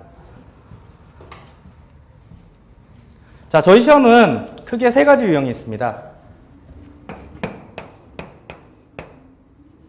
3가지 유형이 있는데요. 첫 번째가 단순 서술식, 두 번째가 논술식, 세 번째가 사례 해결식입니다. 그리고 네 번째가 계산식입니다. 이 식을 형자로 바꾸시면 유인물에 나와 있는 내용이 됩니다. 자, 관세평가를 제외하고 나머지 3과목들은 유형이 여러분들 그 시험들도 똑같이 이 4가지 유형을 갖고 있어요. 시험에 나오는 게 이것만 나와서 그런 거지 그 시험들이 사례 해결식 안 나올 수 있어요. 출제자가 마음먹으면 낼 수 있습니다. 이를테면 HS 같은 거, 두부의 품목 분류 같은 거 주시는 거 어떻게 보면 사례 해결식 중에 하나거든요. 그러니까 다른 과목도 마찬가지입니다. 자, 그런데 다른 과목도 마찬가지지만 하나하나 봅시다. 단순 서술식이라고 하는 거는 문제에서 그냥 단순하게 문제를 주고 그거에 대한 내용, 여러분들이 알고 있는 내용을 다 써라. 그런 식으로 내는 시험 문제를 단순 서술식이라고 얘기합니다. 조금 이해가 쉽게 HS 가지고 말씀드리면 이를테면 아까 말씀드린 것처럼 기계류의 품목 분류에 대해 설명하시오. 그렇죠? 그러면은 내가 알고 있는 기계류 품목 분류에 대한 주규정과 분류 체계를 쭉 열거하듯이 써주시면 되는 거예요. 여러분들 8장인데요. 8장 중에 4장이 50점입니다. 그리고 10점짜리를 가지고 다시 4장을 써야 되는데 4장을 채우려면 1과 2분의 1 분량을 한 문제씩 쓰셔야 되는 거예요.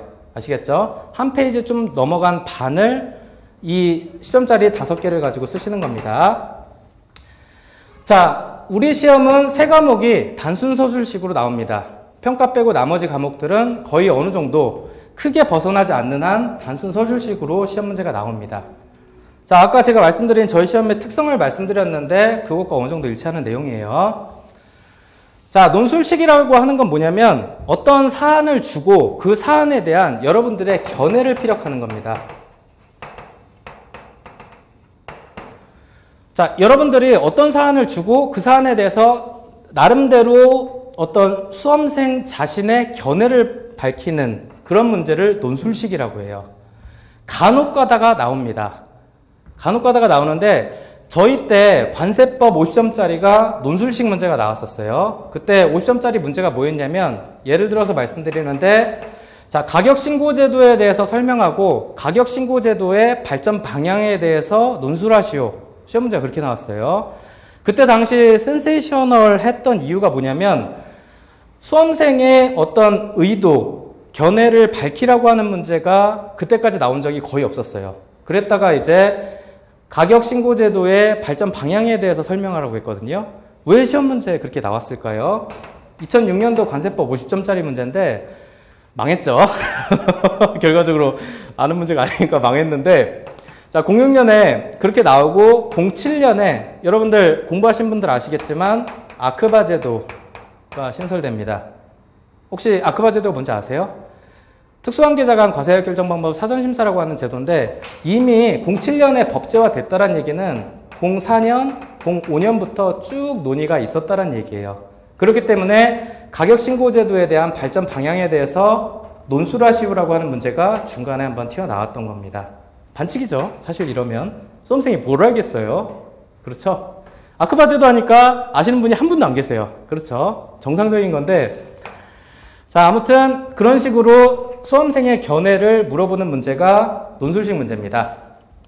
참고로 평가는 논술식 문제가 나올 가능성이 적습니다. 굉장히 적어요. 한 번도 나온 적이 없어요. 저희 시험이 10년도부터 14년까지 5년 동안 시행이 됐는데요. 그렇죠. 5년 동안 논술식 시험 문제는 한 번도 안 나왔습니다. 한 번도 안 나왔는데 자, 예외적으로 여러분들 논술식에 나올 수 있는 부분은 정해져 있습니다. 그렇기 때문에 논술식은 여러분들 따로 준비를 안 하셔도 됩니다. 해당되는 가격신고와 관련된 제도, 가격신고 부분은 논술식이 좀 나올 여지가 있어요. 이전 가격 부분과 가격신고 제도. 자, 이전 가격과 가격신고. 이 두 부분은 논술식이 나올 수 있는 가능성이 없지 않아 있습니다. 특히 이전 가격과 관련된 부분은 논술형이 만약에 저희 시험에 나온다라고 하면 무조건 영순입니다. 이전 가격과 관련된 부분. 자, 그래서 그런 부분 아니면 논술식 시험 문제는 지금까지 기출도 안 됐고 앞으로도 나오지 않을 가능성이 더 높다라고 단언할 수 있습니다. 이랬는데 올해 떡하니 나오는 거 아니에요? 그러면 망하는 거지. 그렇죠. 자, 저희 시험 중에 관세평가는 사례 해결식이 압도적입니다. 사례 해결식이 압도적으로 시험 문제 나와요. 자, 우리가 우리 시험을 100점짜리라고 했을 때 지금까지는 사례 해결식이 60% 정도입니다. 60점 정도예요. 60점. 그리고 단순 서술식이 한 20점 정도, 계산식이 또 20점 정도예요. 자, 간단합니다. 사례 해결식이라고 하는 건 어떤 사안을 정해서 주고 그거에 대한 여러분들이 과세가격 결정 방법과 과세가격 산출을 해보라고 하는 문제가 바로 사례 해결식입니다. 그런데 답이 여러분들 관세평가도 계산기 들고 가시는 거예요. 관세평가도 여러분들 계산기를 가지고 답을 도출하시는데 금액을 원 단위까지 정확하게 계산해야 되는 문제가 계산식인 거고요. 똑같은 사례를 주는 거지만 그거에 대한 여러분들의 의견을 주로 보는 게 사례 해결식입니다. 그러니까 어떻게 보면 이 두 개는 하나예요. 이 두 개는 하나인데 계산식은 그냥 금액을 정확하게 계산하는, 금액을 물어보는 문제가 계산식이라고 보시면 돼요. 자, 그런데 100점 기준으로 했을 때 사례 해결식이 60점으로 가장 절대적이고 단순 서술식이 20점, 계산식 20점인데 자, 2014년, 작년이죠. 작년부터 단순 서술식 없어졌습니다. 없어졌고 논술식 그 전에도 없었고요. 사례 해결식과 계산식 두 개를 가지고 100점을 만들어 버렸습니다. 14년부터인데 그렇기 때문에 앞으로 여러분들이 15년에 시험을 보시던 16년에 시험을 보시던 그렇죠. 올해도 마찬가지고 사례 해결식과 계산식으로 방향을 잡고 갈 수밖에 없다라는 거죠. 물론 단순 서술식이 그렇다라고 해서 나올 가능성이 빵이다 그렇게는 얘기 안 해요. 하지만 나와도 고작 해야 20점 미만이라는 겁니다. 오로지 사례 해결식과 계산식이라는 겁니다. 100%. 그렇기 때문에 서브가 필요가 없다라는 거예요. 여러분들 굳이 서브를 하는 가장 큰 목적은 단순 서술식에 대비하기 위한 목적이거든요. 어떤 거에 대해 설명하라. 내가 이미 정리가 돼 있어. 그러니까 서브를 하면은 여러분들 분량이 줄어들어요. 내가 공부해야 될 분량과 봐야 될 분량, 암기해야 될 분량이 줄어드는데 단순 서술식에 시험에 안 나와버리니까 의미가 없는 거예요. 그렇죠? 그래서 사례 해결식과 계산식이 절대적인 비중을 차지하고 있다는 겁니다. 자, 그래서 지금 여러분들 여기 일람표에 보시면 글씨가 좀 작아서 죄송합니다만 분야별로 자, 기출문제가 나와 있습니다. 그렇죠? 지금 이게 컬러가 아니라서 보시기에는 좀 힘들 수 있는데 대충 보시면 골고루 나왔네 라고 보실 수 있겠죠. 아, 공부해야 되는 내용 중에 좀 골고루 나왔네 라고 생각하실 수 있는데 자, 그 분야별 중에 실제 지급금액 가산요소 부분이 있지 않습니까? 총설 적용요건 다음에 실제 지급금액 가산요소 있죠. 실제 지급금액과 가산요소는 그러니까 보세요. 한번 5년 동안 단 한 번도 출제가 안 된 적이 없습니다. 그렇죠? 그래서 실제 지급금액과 가산요소 부분이 여러분들 평가 공부의 50% 이상입니다. 그래서 한 달 넘게 공부를 하실 분량이고 시험 문제에는 안 나올래야 안 나올 수가 없다라는 겁니다. 올해도 나올 거고 내년에도 나올 거예요. 강사가 그냥 뻥 치는 게 아니고요. 무조건 나올 수밖에 없어요. 가장 중요한 부분이기 때문에 실제 지급금액과 가산요소 부분이 매년 어떤 형태로 문제가 출제됐는지 그런 것들도 좀 참고를 하시고요. 그래서 여러분들 유형별 기출내역, 단순서술, 논술, 사례해결, 그 다음 계산형 그렇게 나와 있는데 그거는 이제 출제 유형을 파악한 겁니다. 그래서 아까 말씀드린 것처럼 사례해결과 계산형으로 갈 수밖에 없다라는 거예요. 그리고 한 가지만 더 말씀드릴게요. 자, 계산형은 과세가격이 얼마인지를 구하는 거예요. 그렇죠? 과세가격이 얼마인지 구하는 건데 여러 수험생분들 말씀 좀 들어보면 계산식 같은 거는 뭐 논리만 좀 맞으면 쟁점 제대로 잡고 논리 맞으면 답 계산 조금 틀린 거 가지고 뭐 점수 안 나오겠습니까? 그렇게 생각하시는 분들이 있는데 절대적으로 잘못 생각하시는 겁니다. 계산형에서 답을 원 단위라도 틀리게 되면요 점수 없어요. 점수 없어요.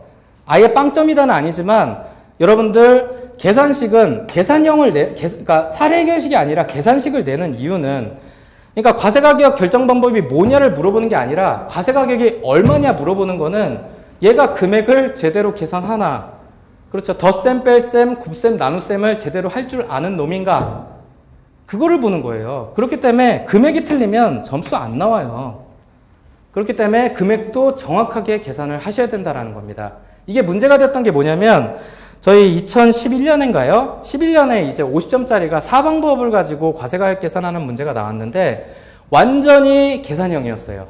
그냥 문제를 보면 아, 사방법 물어보는 문제구나 생각하실 수 있을 거예요. 자, 그런데 지금 제가 하는 얘기가 무슨 말인지 잘 모르시죠? 근데 대충 들으세요. 계산형 문제가 나와서 과세가격이 얼마인지 구해야 되는데 수험생 대부분이 답을 틀렸어요. 방향은 어느 정도 맞게 사방법이다. 사방법에 대한 설명 들어가면서 과세가격 결정 방법 사방법 들어가면서 과세가격이 얼마다 구했는데 얼마다만 틀린 거예요. 왜냐하면 저희 시험 어떻게 보면 여러분들은 안 그러십니까? 저는 수학 못하고 재무회계 재무관리 한번 들어보고 아 이거는 내 길이 아니다라고 생각해서 관세사 한 거거든요. 그러니까 대부분 수학에 약하신 분들이 저희 시험에 상당히 많은데 물론 이제 회계학 때문에 좀 나아지시긴 했지만 사칙 연산이라고 하더라도 계산형 문제에서 계산을 틀린다라는 건 제 점수를 받기 어렵다라는 겁니다. 그래서 11년에 50점짜리도 답이 틀리신 분들은 생각보다 자기 점수가 너무 낮아서 놀라신 거예요. 대부분 다 40점이었습니다. 심지어는 합격하신 분들이 관세평가 40점대가 무지무지하게 합격을 많이 했어요. 그래서 왜 이렇게 내 평가 점수가 낮은 거냐 다 보니까 계산형인데 금액이 틀린 거예요. 점수가 안 나오죠. 그렇기 때문에 계산형의 경우에는 반드시 답에 대한 금액도 정확히 맞추셔야 된다는 겁니다. 자, 일람표를 가지고 좀 설명을 더 드릴 수 있으면 좋을 것 같은데요. 일단 첫 시간에 너무 오리엔테이션을 장황하게 한 기분이 있어서 일단은 간단한 좀 질문 받고 잠깐 쉬었다가 또 마저 또 오리엔테이션 진행하고 수업 들어갔으면 합니다. 궁금한 거 있으시면 혹시 여쭤보세요. 뭐 정말 신변잡기적인 것도 괜찮습니다. 관심 없으시겠지만. 그리고 뭐 관세사라고 하는 거에 대한 것도 좋고 혹시 질문 있으십니까? 없으세요? 지금 개업을 하셨다고 네. 했는데요. 네. 더 많이 벌으실 수 있는 거 아닌가요? 만약에 로펌이나 이런 데 있으면. 아닙니다. 개업이 제일 잘 벌죠. 처음에 좀 힘들어도 왜냐하면 여러분들 관세법인도 마찬가지고 로펌 회계법인도 마찬가지인데요. 피고용인 신분입니다. 본인이. 그러니까 내가 직원이에요. 그렇죠. 어디에 소속되어 있는 직원입니다. 로펌이나 회계펌이 굉장히 큰, 회계법인 같은 경우는 저는 국내에 이제 4대 펌이 있는데 두 번째로 큰 법인에 있었거든요. 근데 그렇게 큰 법인의 피고용인, 다시 말해서 노동자라고 하면 좀 그렇고, 그렇죠. 하여튼 직원으로 있었던 거죠. 그렇기 때문에 똑같아요. 내가 10억을 벌든 100억을 벌든 나는 내 연봉에 맞춰서 돈을 받는 거예요. 그렇잖아요. 그런데 개업이라고 하는 거는 처음에는 힘들죠. 일이 없으니까. 그런데 자리가 잡히면, 왜냐하면 통관 같은 거 함부로 바꾸기 쉽지 않습니다. 그렇기 때문에 계속 시간이 가면 갈수록 늘어납니다. 조금씩이라도. 그렇기 때문에 나중에는 정말 내가 잘해서 10억을 벌면 다 갖고 가는 거예요. 그렇잖아요. 10억을 못 벌어서 문제지. 그렇죠. 그렇기 때문에 그러니까 개업을 하시는 이유가 오히려 로펌이나 회계펌 그런 데보다 개업을 나중에 좀 연차가 높아지시면 대충 한 10년차 차이라고 보여지는데요. 10년차 정도 되시면 대부분 개업을 하십니다. 왜냐하면 나가서 내가 다 먹고 싶으니까. 그게 솔직한 거예요. 그렇죠. 네. 그리고 물론 제가 있었던 곳 중에 로펌이 가장 급여적인 부분은 셌죠. 그러니까 말씀드린 것처럼 저희 동기 중에 로펌을 가는 경우는 굉장히 드물었고 회계법인은 한 명도 없었거든요. 저희 때만 해도 회계법인이 사람을 잘 안 뽑을 때라서. 그래서 동기들 사이에서는 제가 제일 많이 받았던 건 맞아요. 그러니까 수습 그리고 1년차, 2년차 때까지는 어느 정도 제가 가장 연봉 순위가 높았던 건 맞는데 한 3년만 돼도 역전돼 버립니다. 왜냐면 개업하신 분들이 뭐 몇천만 원 단위로 가져가 버리시니까 방법이 없어요. 비교 자체가 안 되죠. 그래서 저희 동기 기수는 3년차 때 억대 연봉이 처음 나왔었는데 개업하신 분이었습니다. 그래서 네. 너무 희망을 갖지는 마세요. 아니 저도 되게 어렵습니다. 네. 네. 또 혹시 질문 있으세요? 초봉 100만 원은 저희 때 얘기고요. 지금은 아니시고 지금은 좀 많이 개선됐다라고는 하는데 그래도 대기업 초봉까지는 못 가십니다. 은행권, 금융권은 저도 부러워요. 저도 부럽고 초봉은 끄고 말씀드려야 되나? 마이크 끄고 말씀드려야 될지 모르겠는데 그래도 많이 나아져서 요새는 수습 받으실 때도 200에서 한 250 정도 받으시는 분들이 많은 것 같습니다. 주류인 것 같아요. 그런데 한 달에 200 받으면 250 받으면 연봉이 한 3천 정도 되죠. 그러니까 합격하시고 나서 1년차, 2년차 연봉은 중소기업보다 조금 더 받는 정도겠지만 좀 상황이 틀리죠. 그렇죠. 왜냐하면 그게 기업을 다니시는 분들의 태생적인 한계는 뭐 너무나 잘 아시는 분들 많으시겠지만 50대, 60대를 장담할 수 없는 세대들이지 않습니까? 사실 지금 저희가 기업을 나가봐도 40대만 돼도 슬슬, 심지어는 제 동기, 제가 36살인데 36살이라고 하려고 그랬어요. 36살인데 제 동기 중에서도 명태자가 나왔어요. 그러니까 여러분들 99학번이거든요, 제가. 옛날 막 그런 게 아니고 저 99학번밖에 안 돼요. 36살인데 재수 안 하고. 근데 99학번인데 저희 기수도 대머리 저희 기수 동기 모임 하면은 한 명은 대머리 한 명. 대머리 한 명. 근데 완전 까진 건 아니고 반만 까졌어요. 그래서 더 보기 안 좋아요. 차라리 다 까지면 저 사람 개성있다라고 하버리는데 반만 까지니까 진짜 웃기더라고요. 근데 되게 웃긴 게 많은데, 근데, 이 대머리, 잠깐, 대머리가 문제가 아니고, 명태자. 오늘 어버이날 기념으로 제가 하나 얘기가 있는데, 이 대머리가, 대머리 형이거든요? 대학 동기 형인데, 이 형이 와이프하고 이제 싸움을 한 거예요. 그러니까 부부싸움을 했는데, 부부싸움을 하다가 신경질이 나가지고 장인어른한테 전화를 한 거예요. 야, 도대체 너들, 왜 이렇게 커가지고 버릇이 없어? 예? 그래서 내가 장인어른한테 이럴 거라고 해서 장인어른한테 전화를 했는데, 장인어른이 이제 전화를 받으셨죠. 여보세요 했는데 이 형이 뭐라고 했는지 아십니까? 그냥, 그랬대요. 왜? 머리를 잡아당겨가지고, 처음부터 끝까지 막 그러기만 했다고 그러더라고요. 근데 그 형이 결국 그래가지고 이제 머리가 까졌는데, 지금 하여튼 대머리가 저희 기수 지금 36살인데도 명태자가 이제 나오기 시작해요. 금융권이지만, 명태자가 이제 나오기 시작하고 30살, 40살, 50살 가면은 더 그럴 수 있지 않습니까? 그러니까 지금 세대 잘 아시겠지만 정년을 보장받을 수 없는 세대들입니다. 여러분들이 더 절실하게 느끼시겠지만, 그런데 관세사는 여러분 그냥 벽에 똥칠할 때까지 합니다. 왜냐? 일 제가 하는 거 아니거든요. 수입신고 제가 하겠습니까? 저희 통관하는데 저희 자랑은 아니지만 저희 회사 면장을 본 적이 한 번도 없습니다. 왜냐하면 일 내가 하는 거 아니니까. 여직원들이 하고, 그렇죠. 통관부에서 알아서 하니까 면장 볼 일이 없어요. 수입신고서를 볼 일이 한 번도 없다라는 겁니다.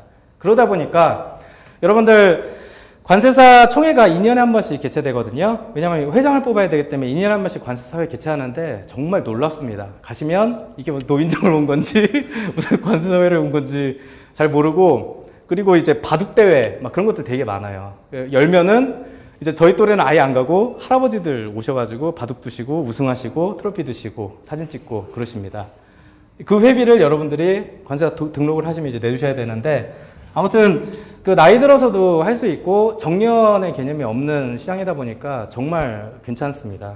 정말 그런 면에서, 그리고 고액연봉이나 그런 측면은 모든 자격사가 다 마찬가지입니다만, 내가 관세가 일단 됐어요. 되고 나서 내가 잘하면 돈 많이 가져가는 거예요. 여러분들 대기업 입사 3년차 사원이 억대 연봉 넘어가는 거 보셨어요? 한 번도 못 보셨죠? 관세사는 오픈마켓이라는 거예요. 물론 정말 불가능할 수도 있지만 여러분들 가능성에 따라서 내가 개업해가지고 돈 잘 벌면 억대 충분히 갈 수 있다는 겁니다. 개업에서 한 3년 뺑이 치시면 그 다음부터는 차가 일단 제일 먼저 바뀌어요. 차가 BMW, 제규어 랜드로버, 레인지로버 그런 형태로 바뀌죠. 그래서 차가 제일 먼저 바뀌시고 그 다음에는 출근 시간이 늦어집니다. 퇴근 시간도 늦어지죠. 술 먹어야 되니까. 그러면서 쭉 가시는 거예요. 그렇죠. 그러다 이제 사고 나면은 가서 얼굴 한번 비추고 완전 망고땡이지 않습니까? 그래서 초봉에 대한 불만이, 그러니까 말씀드린 것처럼 1, 1년차 내지 3년차에 대한 연봉 자체가 중소기업 수준이다 보니까 이때 이탈들을 많이 하세요. 많이 하시는 게 세관, 은행, 내지는 기업체 많이들 가시는데, 그런데 저는 글쎄요, 뭐 그렇게 가는 것도 있겠지만 반대로 그냥 쭉 가는 것도 있겠죠. 그렇죠. 그래서 저는 저희 집 사람이 교육공무원, 선생님인데요. 저희 집사람이 저한테 그래요. 나중에 공무원연금 지금 좀 줄어들긴 했습니다만, 공무원연금 뭐 나오면 그거 가지고 자기한테 빌부터 살 생각 하지 마라. 저한테 얘기하거든요. 그럼 전 집사람한테 당당하게 얘기해요. 나는 벽에 똥칠할 때까지 내가 이 일하고 살 테니까 걱정하지 말라고 얘기하는데, 자신은 없지만 아무튼 그런 메리트가 있다. 그래서 선택의 문제입니다. 합격을 하시고 나면 그 부분은 본인이 선택을 하셔서 가실 수 있는 문제고, 역량에 따라서 달리 가져갈 수 있는 부분이기 때문에. 그런데 말씀드린 로펌이나 회계법인에 있으면 3년이 아니라 5년, 6년, 7년, 8년 돼도 억대 연봉 못 갑니다. 회계법인 가서 억대 연봉 받으시려면 10년 이상 가셔야 돼요. 10년이 아니라 한 15년? 거의 15년 이상 가셔야지만이 억대 연봉 받으실 수 있죠. 당연히 개업을 가죠. 그러니까. 그렇다고 제 연봉이 지금 억대다. 그건 아닙니다. 마이너스가 더 많아요. 오히려. 질문 있으세요? 또? 네. 재밌네요. 또 간만에 돈 얘기하니까. 네. 재밌네요. 궁금한 거 없으세요? 2차 시험 보고, 2차 시험 지금 목전에 두셨는데, 그래도, 네. 더 궁금한 거 없으세요? 그러니까 멍하세요? 올해 시험을 꼭 보십시오. 제대로 보십시오. 제대로. 시험을 보러 가셔가지고, 올해처럼 이제 1차 합격하신 주변의 많은 동년배분들이, 저희 시험 지금은 잘 모르겠어요. 근데 저희 때만 해도 처음에 이제 수험장을 들어가잖아요. 들어가서 2교시 끝나고 점심때 되면 교실의 절반이 비어요. 교실의 절반이 비고 3교시 지나잖아요. 그러면은 4분의 1만 남습니다. 그러니까 경쟁률이 교실 하나당 대략 40명 정도 되거든요. 그러니까 이미 시험 끝날 때는 실 경쟁률이 4분의 1로 줄어들어 있는 거예요. 그래서 농담 삼아 얘기했던 게, 시작할 때는 4대 1이었는데, 8대 1이었는데, 나중에 실 경쟁률은 2대 1밖에 안 된다라는 거예요. 근데 농담 같지만 진짜 그렇습니다. 근데 이때 나가시는 대부분의 30분들 있지 않습니까? 이분들이 동차생들이 제일 많습니다. 당연하겠죠. 그렇죠. 너무 당연한 거 아니에요? 왜냐면, 내년에 보낼 거니까 올해는 그냥 시험 삼아 들어오신 분들, 내지는 술 먹고 못 나오신 분들이거든요. 그렇죠. 제정신이 아니신 분들. 그런데 정말 멍청한 거예요. 제 생각에는 그렇게 보는 시험이 아니라는 거예요. 절대로. 왜 가요? 집에 가면 뭐 있어요? 이해를 못 하겠어. 집에 가면 엄마, 나 1교시만 보고 나왔어. 내년에 열심히 할게.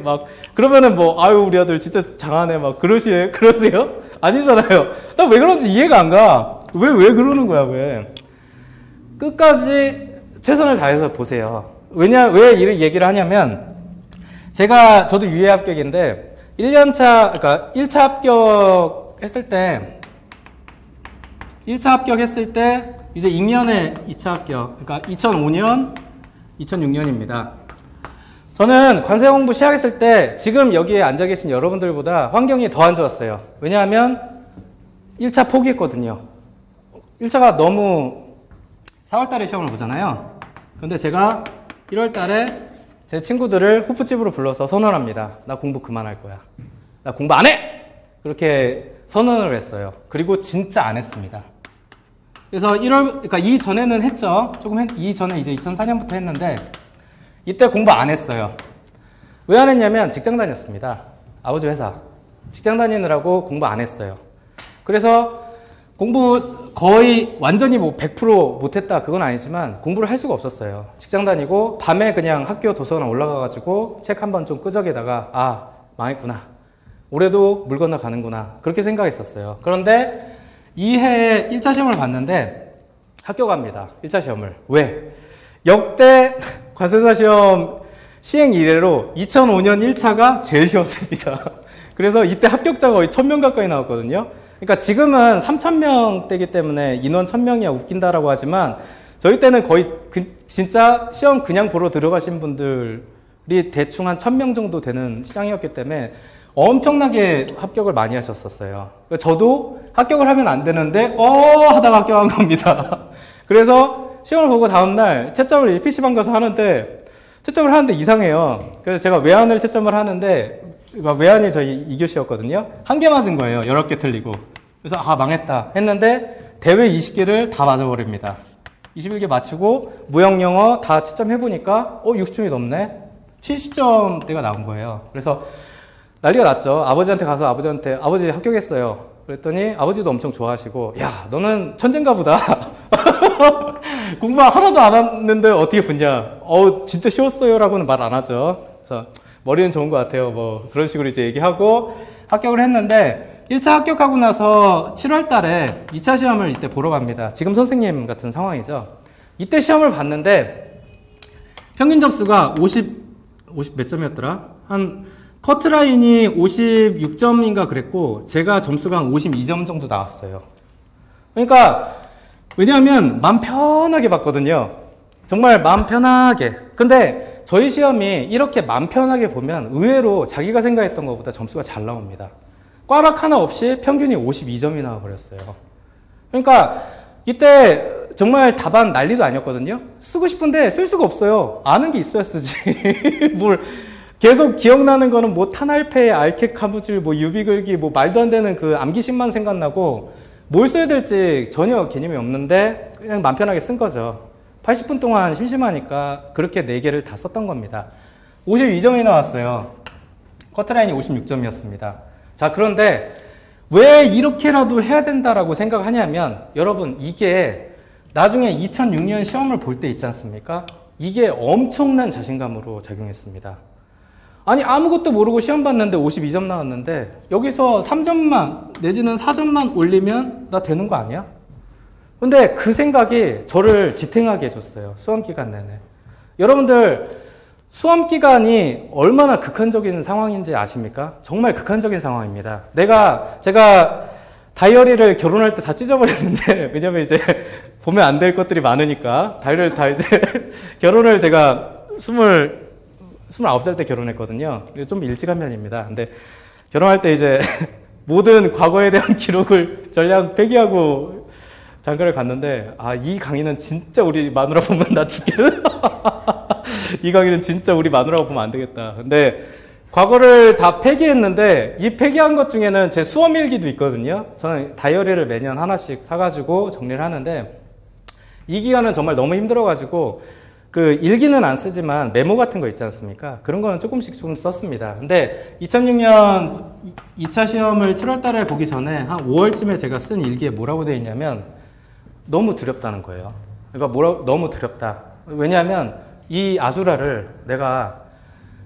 속에서 내가 믿을 수 있는 거는 고작 한 움큼, 내가 갖고 있는 지식, 그 한 움큼밖에 없는데, 지금 내가 보내고 있는 이 시간이 진짜 아무것도 아닌 게 될까봐 그게 제일 너무 무섭고 두렵다라는 거예요. 그러니까 그게 얼마나 아픈 말입니까? 우리 아버지는 젊은 시절에 쓰잘데없는 시간이란 없어. 하지만 떨어지면 너 보따리 주고 중국 보내버릴 거야. 그렇게 얘기하셨거든요. 그런데 이 가장 좋은 시간, 어떻게 보면 26살 그 가장 좋은 시간에 내 지금 보내는 시간, 이 고통이 아무것도 아닌 게 돼버리는 게 정말 무서웠던 겁니다. 그래서 정말 기댈 수 있는 거라고는 내가 알고 있는 그냥 단편적인 그런 지식 있죠. 여기서 시험이 나온다는 보장도 없거든요, 사실. 그게 제일 무섭습니다. 그러니까, 그리고 자꾸 뭐 고수들, 시험 이렇게 공부 좀 잘하시는 분들 자꾸 비교되고, 그러니까 너무 두려웠던 거죠, 스스로가 스스로를 믿지 못합니다. 근데 그때 저를 가장 버티게 해줬던 거는 전년도에 아무렇지 않게 봤던 52점이 제일 컸습니다. 물론 이 52점이라고 하는 건 제가 공부 그만두기 전에 이때 2차 공부를 했던 거에 기억이 남아 있어서 52점이 나왔겠지만, 그리고 쇠뻑도 있었겠죠. 채점을 잘못했거나 그런 게 있겠지만, 그때 했던 것보다 3, 4점만 올리면 되는데 뭐가 어려워. 그 기억이 저를 버티게 해줬던 것 같아요. 그래서 7월에 시험을 보고 그 해에 합격을 하는데, 시험을 잘 봤습니다. 그러니까 제가 저희 동기 중에 3등을 했는데, 관세법 64, 그 다음에 HS 62, 그 다음에 내소세 64, 무역실무 79.5가 나왔어요. 3등을 했는데, 무역실무 79.5가 저를 3등까지 끌어올렸고, 그렇기 때문에 로펌을 갈 수 있었던 겁니다. 로펌은 여러분들 공개 채용 안 해요. 여러분들 내가 관세사 시험을 합격하고 로펌을 혹시나 가고 싶다라고 하시는 분들은 시험 합격하면 되는 거 아닌가요? 아닙니다. 공개 채용을 안 하기 때문에 성적 순으로 면접을 봅니다. 혹시나 자리가 있는 해에 합격자들을 대상으로 1등부터 면접을 봅니다. 그나마 3등이나 됐으니까 3등, 왜냐면 1등은 이미 다른 데 취업한 상태였고, 세인관세법인. 2등은 학생이었고, 3등이 저였거든요. 그러니까 저까지 왔던 거예요. 그러니까 시험을 합격하더라도 좋은 점수로 합격하셔야 그나마 여러분들이 있는 자리, 물론 그 해에 로펌의 자리가 있을지 없을지는 모르는 거지만 생기게 되면 우위를 점할 수 있습니다. 그래서 공부를 좀 잘하셨으면 좋겠고, HS가 점수가 제일 낮았지만 저는 평가하고 관세법은요, 여러분 이 과목에서는 여러분들하고 다른 분들하고 점수 차이가 나기 쉽지 않습니다. 여러분들이 2차 시험을 잘 보고 싶다, 안정적으로 합격하고 싶다라고 하시면 HS랑 실무를 잘 하셔야 됩니다. 여러분들 관세법하고 평가는 하신 분들의 성적이 비슷비슷해요. 사실 어느 정도 공부를 하시면 나중에 점수 차이가 그렇게 크지 않습니다. 그런데 HS랑 무역실무는 점수 차이가 굉장히 크게 납니다. 생각보다. 그러니까 이렇게 가는 게 정상인데 실제로 제가 올해 평가 채점을 해보니까 20점에서 70점이에요. 편차가 제가 지금 1월 달부터 4월 달까지 모의고사 봤는데 점수 차이가 20점부터 70점까지예요. 그래서 학원에서도 저한테 물어보는 게 합격생이 몇 명 나올 것 같냐고 했는데 제가 말했어요. 한 명. 내가 평가적인 관점에서 봤을 때는 한 명밖에 없다. 나머지는 이분들은 점수가 올라가도 되게 적게 올라가요. 수직 상승하지 않습니다. 그러니까 이분들은 어느 정도 자기 점수대에 한계가 있는 거예요. 그러면은 한계가 있다라고 느낄 때 정확하게 자기가 판단을 해야 됩니다. 왜 점수가 이거밖에 안 나오는지를 정확하게 판단하셔야 돼요. 그래서 민망한데 그래서 제가 나중에 모의고사를 볼 때는 매 월별로 3월 1, 2, 3주, 4주, 4월 1주, 2주 이런 식으로 해서 각 과목별 점수를 매겼습니다. 모의고사 보시면 점수 나오거든요. 그래서 점수가 제일 낮은 과목을 그 다음 주에 제일 열심히 공부했어요. 무슨 말인지 아시겠죠? 다른 거 뭐 60, 뭐 50, 40, 30 나왔다 하면은 제일 점수 적게 나왔던 30점짜리를 그 다음 주에 제일 열심히 공부했던 겁니다. 이런 식으로 조금 보완해 가는 식으로 좀 많이 갔어요. 그래서 여러분들이 평가가 물론 중요합니다. 평가 중요한데 정말 여러분들이 시험 점수를 획기적으로 올리고 싶다. 다른 과목 다 70, 70 나왔는데 평가 30 나오시면 불합격이에요. 합격 아니에요. 합격 아니고 평가는 여러분들 60점 이상 받는 걸 목표로 하되 HS나 무역실무에서 터져줘야 됩니다.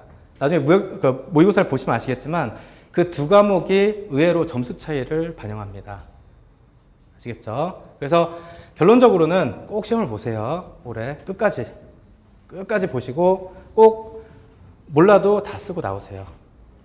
여러분들 다른 과목은 단순 서술식이다 보니까 문제 보면 처음에 이렇게 들어가잖아요. 그러면 이렇게 문제지 이렇게 뒤집고 있어요. 강의를 지금 오랜만에 해서 그런지 말이 확 터져가지고 1시간 반째 계속 떨고 있는데 이렇게 하고 있다가 시험 시작종이 딱 울리면 뒤집거든요. 뒤집어서 문제를 딱 보는데 딱 보면 뭐 써야 될지 딱 보여요. 그런데 그러면서 바로바로 쓰기 시작합니다. 공부가 되신 분들은 그러겠죠. 근데 평가는 그렇게 하면 안 돼요. 평가는 쟁점부터 정확하게 잡으셔야 됩니다. 아시겠죠? 그래서 쟁점 잡는 거라도 평가도 꼭 올해 시험을 보시고요. 네, 혹시 또 손 드신 거 아니었어요? 저요? 네, 쉬메려요?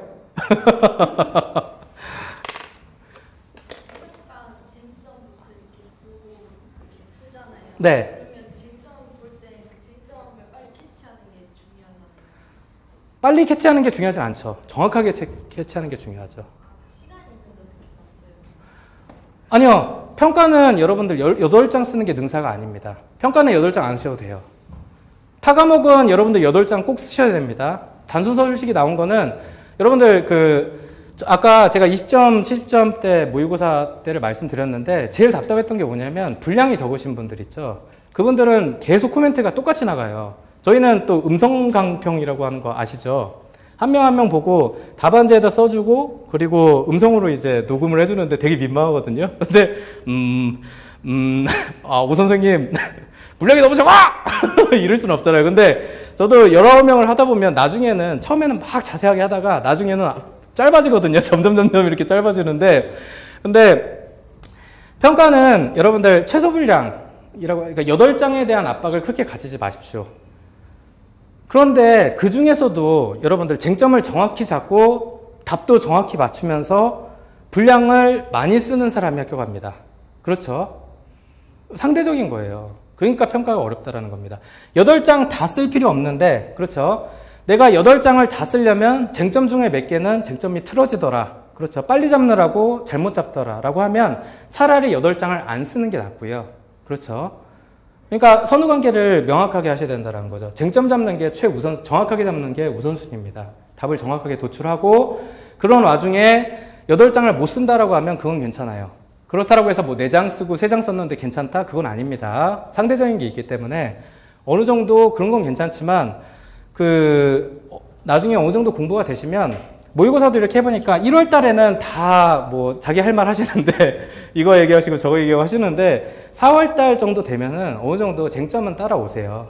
연습을 4개월 정도 계속 하시면 쟁점 잡는 것 자체에서 튀어나가는 부분은 많지 않습니다. 그때부터는 이제 분량 싸움이에요. 왜냐하면 문제를 보면 어느 정도 출제자가 뭘 생각하고 이 문제를 냈는지 알게 되거든요. 연습을 하시게 되면. 그렇기 때문에 평가는 반드시 8장 써야 된다, 그런 생각 하지 마십시오. 지금 제가 70점 드렸던 분도 대부분은 6장에서 한 7장 정도. 그러니까 지금 보셨으면 이제 5월달, 6월달에는 8장을 이제 채우셔라라고 말씀을 드렸을 텐데, 근데 뭐 6장, 7장 쓰셨어도 뭐 70점, 60점 받는 데는 문제가 없습니다. 자, 그런데 저 2차 시험에서 제가 한 가지 아까 빼먹고 말씀 안 드린 게 있는데, 저희 시험은요, 여러분 100점짜리 시험 아닙니다. 논술식은 100점이라는 게 없어요. 탈할 계산이 원칙입니다. 다시 말해서 뭐냐면 만점이 80점 만점이에요. 100점짜리는 없습니다. 그렇기 때문에 60%만 외워서 60%만 쓰면 되네요. 그러면은 실제 점수는 48점이라는 거예요. 그렇기 때문에 80점 만점으로 계산을 하시는 게 정석입니다. 그래서 이를테면 여러분들 나중에 배우시겠지만 로열티다, 로열티의 과세 여부다 라고 하면 로열티에 대해서 기본적인 개념, 그 다음 로열티는 과세 요건이라는 게 있거든요. 과세 요건이라는 게 관련성, 거래조건성이라는 게 있는데, 이렇게 쓰는 거다라고 하면은, 자, 여러분들은 여기까지 만약에 물어보는 문제였다, 이게 FM이었다라고 하면, 그러면은 이게 이제 10점짜리다 라고 하시게 되면 뭐 개념 3점, 뭐 관련성 3점, 거래조건 4점, 이렇게 10점이겠지라고 생각하시는데요. 아닙니다. 개념 2점, 관련성 3점, 거래조건 3점, 8점 만점입니다. 이거를 다 쓰시면 8점이라는 거예요. 그러니까 문제에서 물어보는 거 이외에 자기가 추가 배점을 받을 수 있는 여지가 있기 때문에 8할 계산을 하는 겁니다. 만점이 절대 10점에서 시작하지 않아요. 다시 말해서 문제에서 물어보는 거를 FM대로 교과서랑 똑같이 써도 8점이라는 겁니다. 그 외에 배점, 추가적인 2점은 여러분들이 다른 거, 그러니까 출제자가 생각하지 않았는데 이 말도 맞는 얘기야. 추가적인 내용을 넣은 부분에 대한 추가 배점이 있는 겁니다. 그래서 60점이 여러분들이 생각하시는 60점보다 훨씬 어렵다라는 겁니다. 100의 60%가 아니고 실제로는 80의 60이기 때문에 굉장히 높은 수치입니다. 네, 또 질문 있으세요? 무역실무? 기억 안 나요. 무역실무 어떻게 공부했는지 기억 안 나는데, 무역실무가 79.5점이 나왔는데, 저희 때 무역실무가 문제가 뭐였는지 아십니까? 자, 나중에 이제 운송 가시면, 비엔나, 맞나? 비엔나 협약 맞아요? CISG 말고요. 헤이그 비스비 함부르크 협약이라는 걸 배우시게 될 겁니다. 우리나라 민상법과 헤이그 비스비 함부르크를 비교하시고가 시험 문제 나왔습니다. 50점짜리로. 자, 보고 망했다. 망했다가 아니라 우리나라 민상법을 강의를 하시는 분이 없었어요. 그렇죠. 그래서 쓰는데 4교시 때 이제 이렇게 쓰잖아요. 자, 서하고 이제, 자, 헤이그, 그 다음에 함부르크, 그 다음에 뭐 헤이그 비스비, 그 다음에 민상법 이렇게 써야 되잖아요. 뭐 비교 어쩌고저쩌고 써야 되잖아요. 1페이지 써서 2페이지 넘어가는데, 그만하고 싶다 생각이 들더라고요. 저도 모르게. 이제 그만. 아니, 왜냐하면 저희 때 시험이 되게 어려웠어요. 1차는 훅 갔지만, 1차는 가장 쉬웠지만, 2차는 유례 없이 어려웠습니다. 여러분들 HS가 뭐 나왔는지 아세요? IC 나왔습니다. 50점짜리가. IC 품목 분류가 나왔어요. 그러니 미치는 거죠. IC에 대한 품목 분류. 그러니까 제가 HS나 실무 중에 한 과목이 점수가 70점은 나와야 좀 받쳐주는 형태였는데, 왜냐하면 관세법이나 내소세를 상대적으로 잘하지 못했거든요. 두 과목 중에 한 과목이 터져줘야 되는데 시험이 IC가 나와버린 거예요. 그러니까 너무 놀랐습니다. 근데 실무는 난데없이 민상법을 비교하라고 시험 문제 나와버린 거예요. 그래서 쓰기 싫다라고 하면서 이제 하나하나 목차 쓰고 그냥 안 쓸 순 없고 하고 있는데 하다가 번뜩인 거예요. 민상법이 헤이그랑 입장이 비슷하다라고 하는 논문을 예전에 수업 시간에 설명을 들었던 기억이 나더라고요. 그래서 그 순간적인 판단을 했죠. 이거를 헤이그랑 똑같은 입장으로 쓸 거냐 아니면 뭉뚱그릴 거냐. 여러분들 논술이기 때문에 답이 정확하지 않으면 여러분들 뭉뚱그립니다. 그래서 제가 평가 볼 때도 여러분들이 쟁점이 애매하잖아요. 그러면은 여러분들 모르게 뭉뚱그려 버려요. 과세 비과세를 따져야 되는데 이러면 과세 이러면 비과세다. 그렇게 결론을 내어버리는데요. 그러면 안 됩니다. 과세 비과세를 명확하게 하셔야 되는데 솔직히 한번 생각해 보세요. 그러니까 이때 그러니까 쓰면서 고민을 했던 거죠. 이거를 헤이그로 몰아버려 아니면 뭉뚱그려 버려 고민을 했던 거죠. 근데 자신 있었습니다. 갑자기 미친 거죠 그냥. 그래서 헤이그랑 입장을 똑같이 가져가 버렸습니다. 네. 그리고 79.5가 나왔죠. 이거 50점짜리가 되게 컸고요. 시점짜리 중에 UCP 관련된 조항이 있었는데 저는 무역실무와 관련해서는 하나밖에 모릅니다. 저는 UCP는 진짜 잘했습니다. 근데 UCP가 저희 때만 해도 가장 중요한, 지금은 잘 모르겠어요. 저희 때만 해도 UCP를 잘 알면 무역실무가 쉬웠어요. 그래서 UCP는 제가 몇 조에 뭐가 있었는지까지 정확하게 외우고 있었거든요. 그래서 UCP 관련된 시점짜리 문제가 나왔는데 제가 답을 UCP에 의거해서 이렇다라고 답을 썼는데 학원에서 모범답안 나온 게 다른 얘기를 하고 있더라고요. 신민호 강사님이 이 모범 답안 이제 내지 않습니까? 나중에 봤는데 답안이 제 거하고 틀려요. 그런데 보지도 않았어요. 왜냐면 자신 있으니까. 나 이거는 자신 있다. 이게 자신 없어서 그렇지. 그랬더니 그 두 개가 대박을 친 겁니다. 그래서 여러분들 평가는 더 심할 거예요. 그러니까 단순 서술식이 아니라 사례 해결, 그러니까 문제 해결, 그러니까 계산형에서 여러분들 과세 비과세를 결국 결론을 내셔야 되는데요. 저희 시험은 계산형 문제인데 답이 1안일 때 뭐고 1안일 때 100원, 2안일 때 200원 그런 게 없습니다. 답은 하나예요.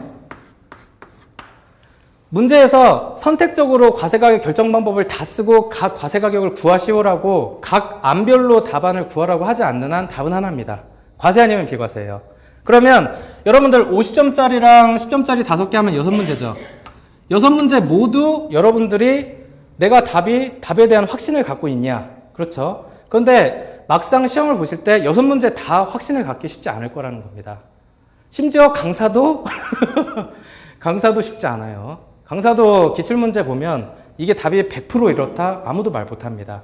심지어 작년 14년도에 관세평가 기출문제 중에 개별 소비세 과세 문제 때문에 가격 인하를 했을 때 그 가격을 인정받을 수 있는지 여부에 대한 사례 해결식 10점짜리 문제가 있어요. 그런데 그 문제에 대해서 학원별로, 강사별로 답이 틀립니다. 그걸 인정하는 강사가 있고 부정하는 강사가 있어요. 그렇기 때문에 여러분들이 6문제 다 그게 어느 정도 답에 대해서 확신을 가지고 있을 거다 얘기하진 못합니다. 자, 이때 잘하셔야 되는 겁니다. 그러니까 정확하게 이때 판단을 잘 하셔야 돼요. 과세 비과세 이때 순간적으로 방향 바꿔버리면 헷가닥이에요. 정말 말씀드렸죠. 계산형인데 답 틀리면 점수 안 나온다고 말씀드렸죠.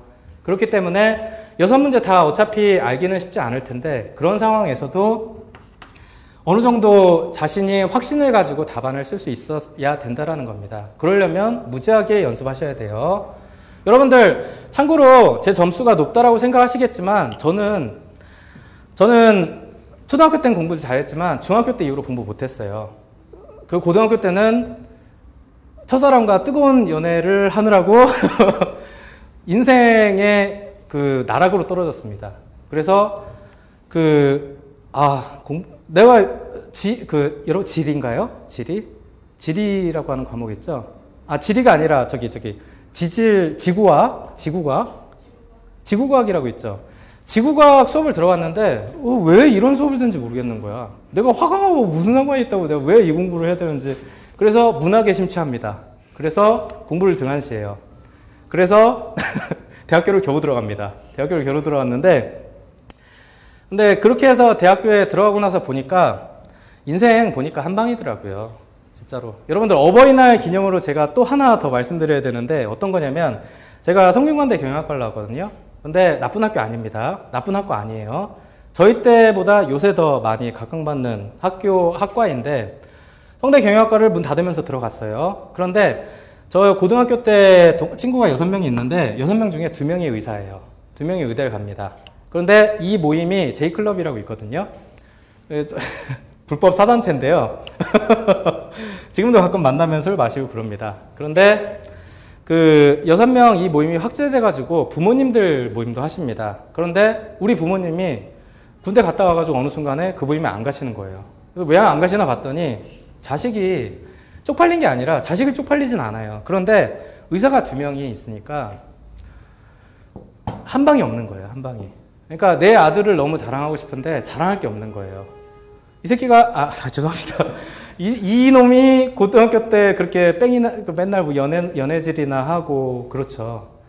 근데 그러다가 한 방이 없으니까 모임을 안 나가시더라고요. 그러다가 제가 관세아 시험 공부를 하는데 이때는 정말로 공부가 너무 재밌었습니다. 저는 관세아 공부가 너무너무 재밌었어요. 얼마나 재밌었냐면 제가 3번째 여자랑 결혼한 거거든요. 첫 번째 여자가 고등학교 때고 2번째 여자가 가장 뜨거운 사랑을 한 여자였는데 그 여자랑 4월 달에 헤어졌었어요. 그러니까 2004년도 제가 5월부터 공부를 했었거든요. 5월부터 공부했었는데 정확하게 4월 5일 날 헤어졌습니다. 4월 5일 날 헤어지고 자아가 무너져 버렸어요. 완전히. 그래서 자아가 무너져서 정말 나이 뭐 23, 24밖에 안 됐는데도 길거리를 못 걸어 다녔어요. 그러니까 제가 예민하다고 생각하실지 모르겠지만 지금 제 집사람이 이걸 들어도 말이 안 된다, 헛소리 하고 있네, 뭐 그러겠지만 무너져가지고 어느 정도였냐면 아는 누나가 보고 너무 불쌍해서 야, 사귀자. 그래? 그래, 사겨. 그렇게 하고 사귀었을 정도로 자아가 완전히 무너져 있는 상태였어요. 근데 한 달을 안 갔습니다. 왜? 5월 달에 이제 기본이론 반원을 들어가가지고 물론 D학원 말고 다른 학원 갔었지만 학원이 저희 때는 2개였거든요. 근데 학원 갔는데 너무 재밌는 거예요.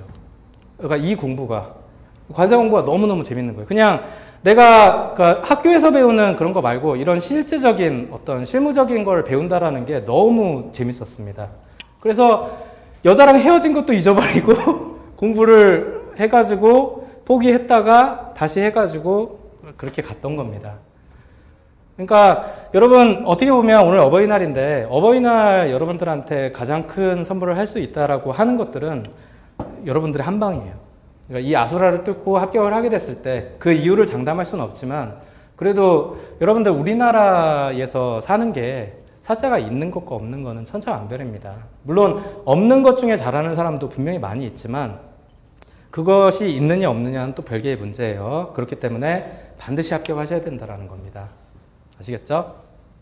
그래서 정말 너무 재밌게 공부했었습니다. 너무 재밌게 했다가 힘들대요. 되게 힘들었어요. 막판에 공부할 때는 되게 힘들었는데 그래도 잘 버티려고 애 많이 썼습니다.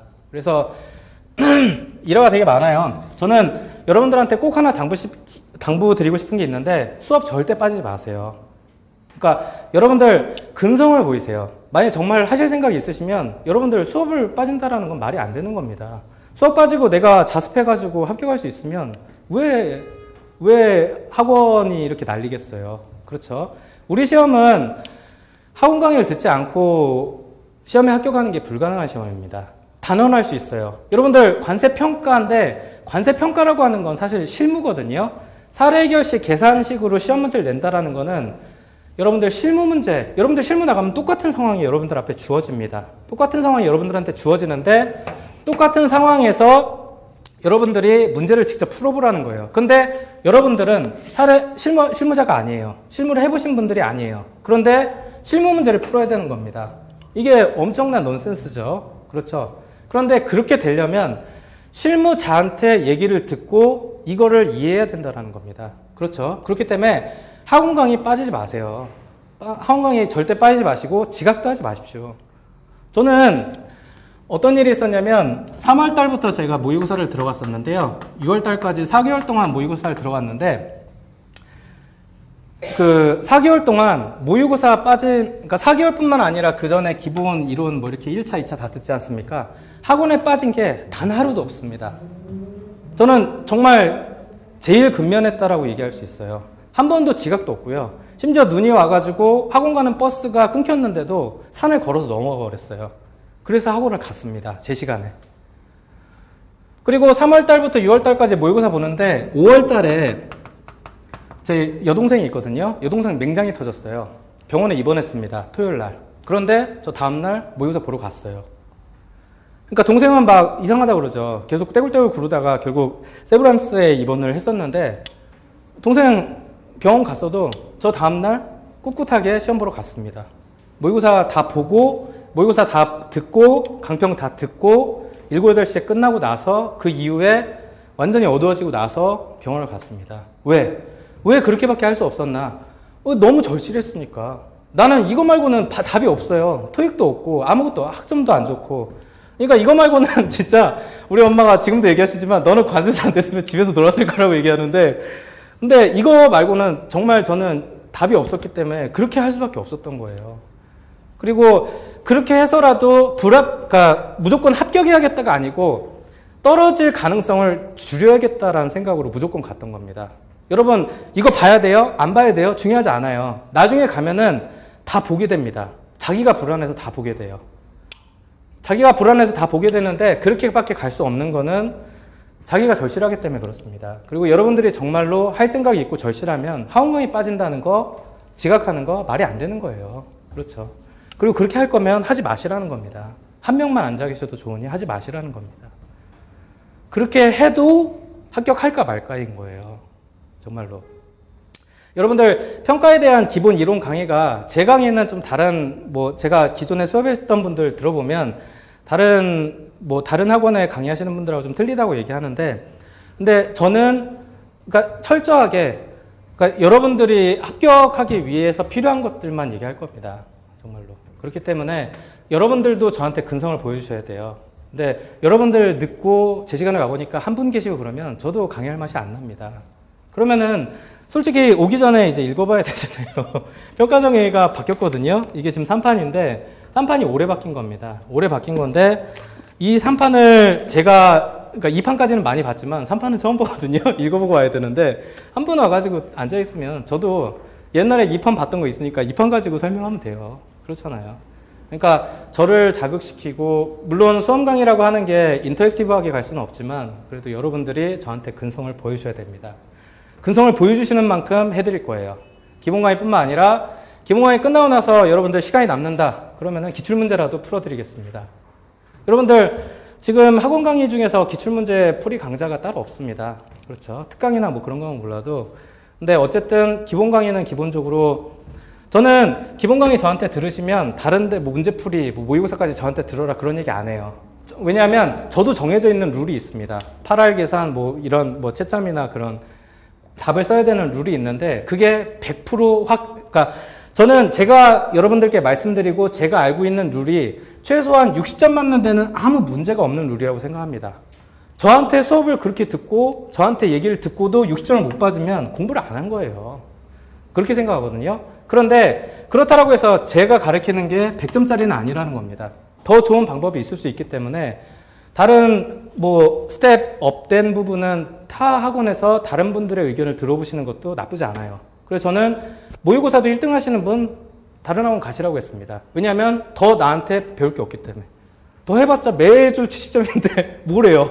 그렇죠. 다른 데서 한번 다른 분의 채점도 한번 받아보라 이거죠. 그게 그분한테 훨씬 더 나으니까. 그렇지 않습니까? 죄송합니다. 너무 열냈는데 아무튼 그렇습니다. 네. 뭐 물어봤었죠, 근데? 기억이 안 나네. 또 질문 없으시죠? 있으세요? 선생님. 했었어요? 선생님. 없어요? 선생님은? 하셨어요? 지금은 그러면 통관 말고 컨설팅 일을 하시나요? 예. 그러니까 저희는 통관하고 컨설팅이 있는데요. 컨설팅의 가장 큰 업무는 두 개입니다. 여러분들 이제 업무와 관련된 부분이긴 하지만 기업 심사라는 게 있습니다. 아세요? 혹시? 커스텀스 오딧. 여러분들 국세청 세무조사 아시죠? 그렇죠. 국세청 세무조사는 국세청에서 하는 건 세무조사라고 얘기합니다. 그런데 관세청에서 하는 거는 관세청에서 하는 세무조사를 기업심사라고 얘기합니다. 여러분들 관세법에서 나중에 배우시겠지만 관세청에서 하는 세무조사가 기업심사인데요. 이 기업심사 업무를 하는 게 가장 큰 업무 중에 하나입니다. 그리고 조세심판 청구. 그러니까 불복이죠. 그러니까 관세법 제 118조냐 9조냐 110 공부해야 돼. 119조 나중에 보면 8조다. 자, 관세법에 의해서 관세청장 세관장한테 필요한 처분을 받지 못하거나 요 부당한 처분을 받았을 때는 그거에 대해서 이 법에 의한 이의제기, 심사청구, 심판청구를 할 수 있다라고 관세법 제 119조에 나와 있습니다. 자, 119조에 나와 있는데 9조라고 쓰고 8조라고 읽었어야 되는데 그렇죠. 그런데 이 불복 청구 업무도 있고요. 그리고 뭐 환급 관련된 업무도 있고 다양합니다. 뭐 기업 진단 같은 것들도 있고. 네. 그런데 이제 주요 업무는 아무래도 불복이나 기업심사, 컨설팅 업무는 이런 게 제일 많습니다. 그런데 이 기업심사나 불복이라고 하는 게 세무조사 나와서 때리는 거거든요. 사실은. 그렇죠. 세무조사 나와서 때리는 게 기업심사고 때린 거에 대해서 때리면 안 된다라고 얘기하는 게 불복입니다. 그렇죠. 그런데 여러분들 우리나라 관세청이 100원이라고 하는 숫자를 거둬들인다라고 하면 그 중에 그러니까 우리나라 국세 있지 않습니까? 국세가 100원이라고 하면 관세청 비율이 40원입니다. 국세청에 비해서 규모는 하나씩 작지만 이 40% 정도의 세수를 관세청에서 거둬들인다라는 거예요. 그러니까 물론 관세청이 이제 관세뿐만 아니라 관세법 4조에 의해서 수입물품에 대해서 부과되는 내국세들 있지 않습니까? 그것들, 그러니까 부가지세 제일 크겠죠. 부가세, 개소세, 주세, 교육세, 교통세, 농어촌 특별세 뭐 그런 것들도 같이 하지만 40%대 정도를 관세청에서 거둬들이고요. 그와 관련된 주로 거둬들이는 기업심사 업무 중에서 다시 70%가 평가입니다. 그러니까 여러분들 관세청에서 추징하는 것 중에 70%가 평가라는 거예요. 그래서 평가가 굉장히 비중이 높습니다. 그래서 여러분들이 나중에 컨설팅 일을 하시게 되면 여러분 업무의 절반 이상은 평가 업무가 될 거예요. 그래서 비단 시험을 잘 보는 목적뿐만 아니라 여러분들이 통과한다. 그게 아닌 이상은 평가 업무를 가져갈 수밖에 없다라는 겁니다. 뉴스도 한번 보세요. 디아지오. 선생님 아세요? 디아지오. 예? 못 보셨어요? 네. 한 5천억 정도 됩니다. 추징금액이. 이 업체 연간 매출액이 3천억이거든요. 그런데 관세청에서 추징액이 5천억이 나왔습니다. 네. 왜 5천억이 나왔을까요? 평가 때문에 5천억이 나왔습니다. 그러니까 단일업체 추징 사상 가장 컸던 게 삼성전자 2천억이었거든요. 삼성전자는 품목분류였어요. 그 품목분류 잘못됐다라는 게 IC였습니다. 그래서 시험에 나왔던 거예요. 근데 나는 삼성전자가 2천억 맞았는데 내가 어떻게 알아? 수험생인데. 모르고 있었으니까 답이 틀렸죠. 엉망으로 나갔는데 갑자기 마음이 아프네요. 근데 단일업체 삼성전자가 제일 컸다가 이거를 2009년도에 기록을 갱신합니다. 그래서 디아지오가 5천억을 맞았었는데 그 5천억이 바로 여러분들 평가와 관련된 문제입니다. 평가와 관련돼서 왜 문제가 됐는지도 디아지오 케이스에서 여러분들께 다시 말씀을 드릴 거예요. 근데 한 가지만 말씀을 드리면 여러분들 평가 방법 중에 여러 개가 있는데 얘네는 5방법을 쓰고 있었습니다. 산정가격이라고 하는 산정가격을 기초로 과세가 산정을 하고 있었어요. 자, 그런데 관세청에서 보기에는 조니어코 블랙 윈저 좋아하세요? 하나만 물어봅시다. 양주 좋아하세요? 소주랑 똑같아서 싫어해요? 그러니까 양주. 소주 말고 양주 좋아하세요? 양주 좋아하세요? 자, 조니어코 블랙하고 윈저가 있어요. 자, 그런데 임페리얼이 있습니다. 자, 조니 워커 블랙, 조니 워커 블랙, 윈저. 그리고 이거는 이거보다 윈저가 더 비싸죠? 윈저라고 합시다. 윈저하고 임페리얼. 자, 선생님 어떤 거 고르시겠습니까? 윈저랑 임페리얼 중에 양주. 임페리얼? 왜요? 이게 좀 더 괜찮아요? 그러니까 선생님이 취향을 물어보는 게 아니고 여러분들 편의점에 가면 가격 차이가 이게 훨씬 커요. 윈저는 고급 술입니다. 편의점에서 여러분들 윈저 안 팔아요. 이거는 진짜 여러분들 단란하게 큰일 나겠네. 큰일 날 수도 있는데 단란하게 먹는데 이상 가야 나오는 술이라는 겁니다. 임페리얼은 GS25 가도 팔아요. 자, 그런데 관세청에서는 이거하고 이거하고 똑같다고 봅니다. 그래서 5천억을 과세한 거였어요. 그러니까 이게 어떤 의미인지, 자, 윈저와 임페리얼. 자, 시중가는 윈저가 임페리얼보다 훨씬 높은데 수입가는 윈저가 임페리얼보다 훨씬 낮습니다. 여기에 착안했던 거예요. 그래서 심지어 5방법 과세 가격인데도 이거 부인하고 임페리얼 가격 갖다가 써버렸던 겁니다. 그래서 5천억을 긁어갔던 거예요. 그리고 죽도록 싸운 겁니다. 법원에서 판결을 못 내렸어요. 그러니까 1심 서울행정법원에서 왜냐하면 판단을 하면 둘 중에 하나는 죽거든. 디아지오 코리아랑 관세청 둘 중에 하나는 너무 커진 거야. 둘 다 이렇게 판이 커질 거라고 생각 안 했는데 여러분 이것 때문에 영국 총리가 우리나라 대통령한테 항의하고 그랬어요. 정말로 농담이 아니에요. 아니 어떻게 우리의 그 착한 성실한 기업인 디아지오를 이렇게 조질 수가 있냐. 항의 서한 보내고 난리도 아니었어요. 그래서 WTO에 제소가 되냐 마냐까지 갔다가 너무 커진 거예요. 관세청도 이렇게 커질 줄 몰랐겠지. 근데 커지고 나니까 법원도 야 이거 손 들어줬다가는 손 안 들어준 놈 죽는 거야. 그렇죠. 디아지오가 작살나거나 관세청이 작살나거나 둘 중에 하나다 보니까 결국은 자 알아서 조정해. 자 이 정도의 쇼부 봐 라고 해서 중지해서 끝내버렸습니다. 이게 바로 평가입니다. 자 여기까지만 하고 2시간을 풀로 떠든 거는 오늘 처음이거든요. 근데 제가 한 10분 정도 쉬었다가 이제 평가 본격적으로 좀 들어가겠습니다. 잠깐 쉬었다 갑시다.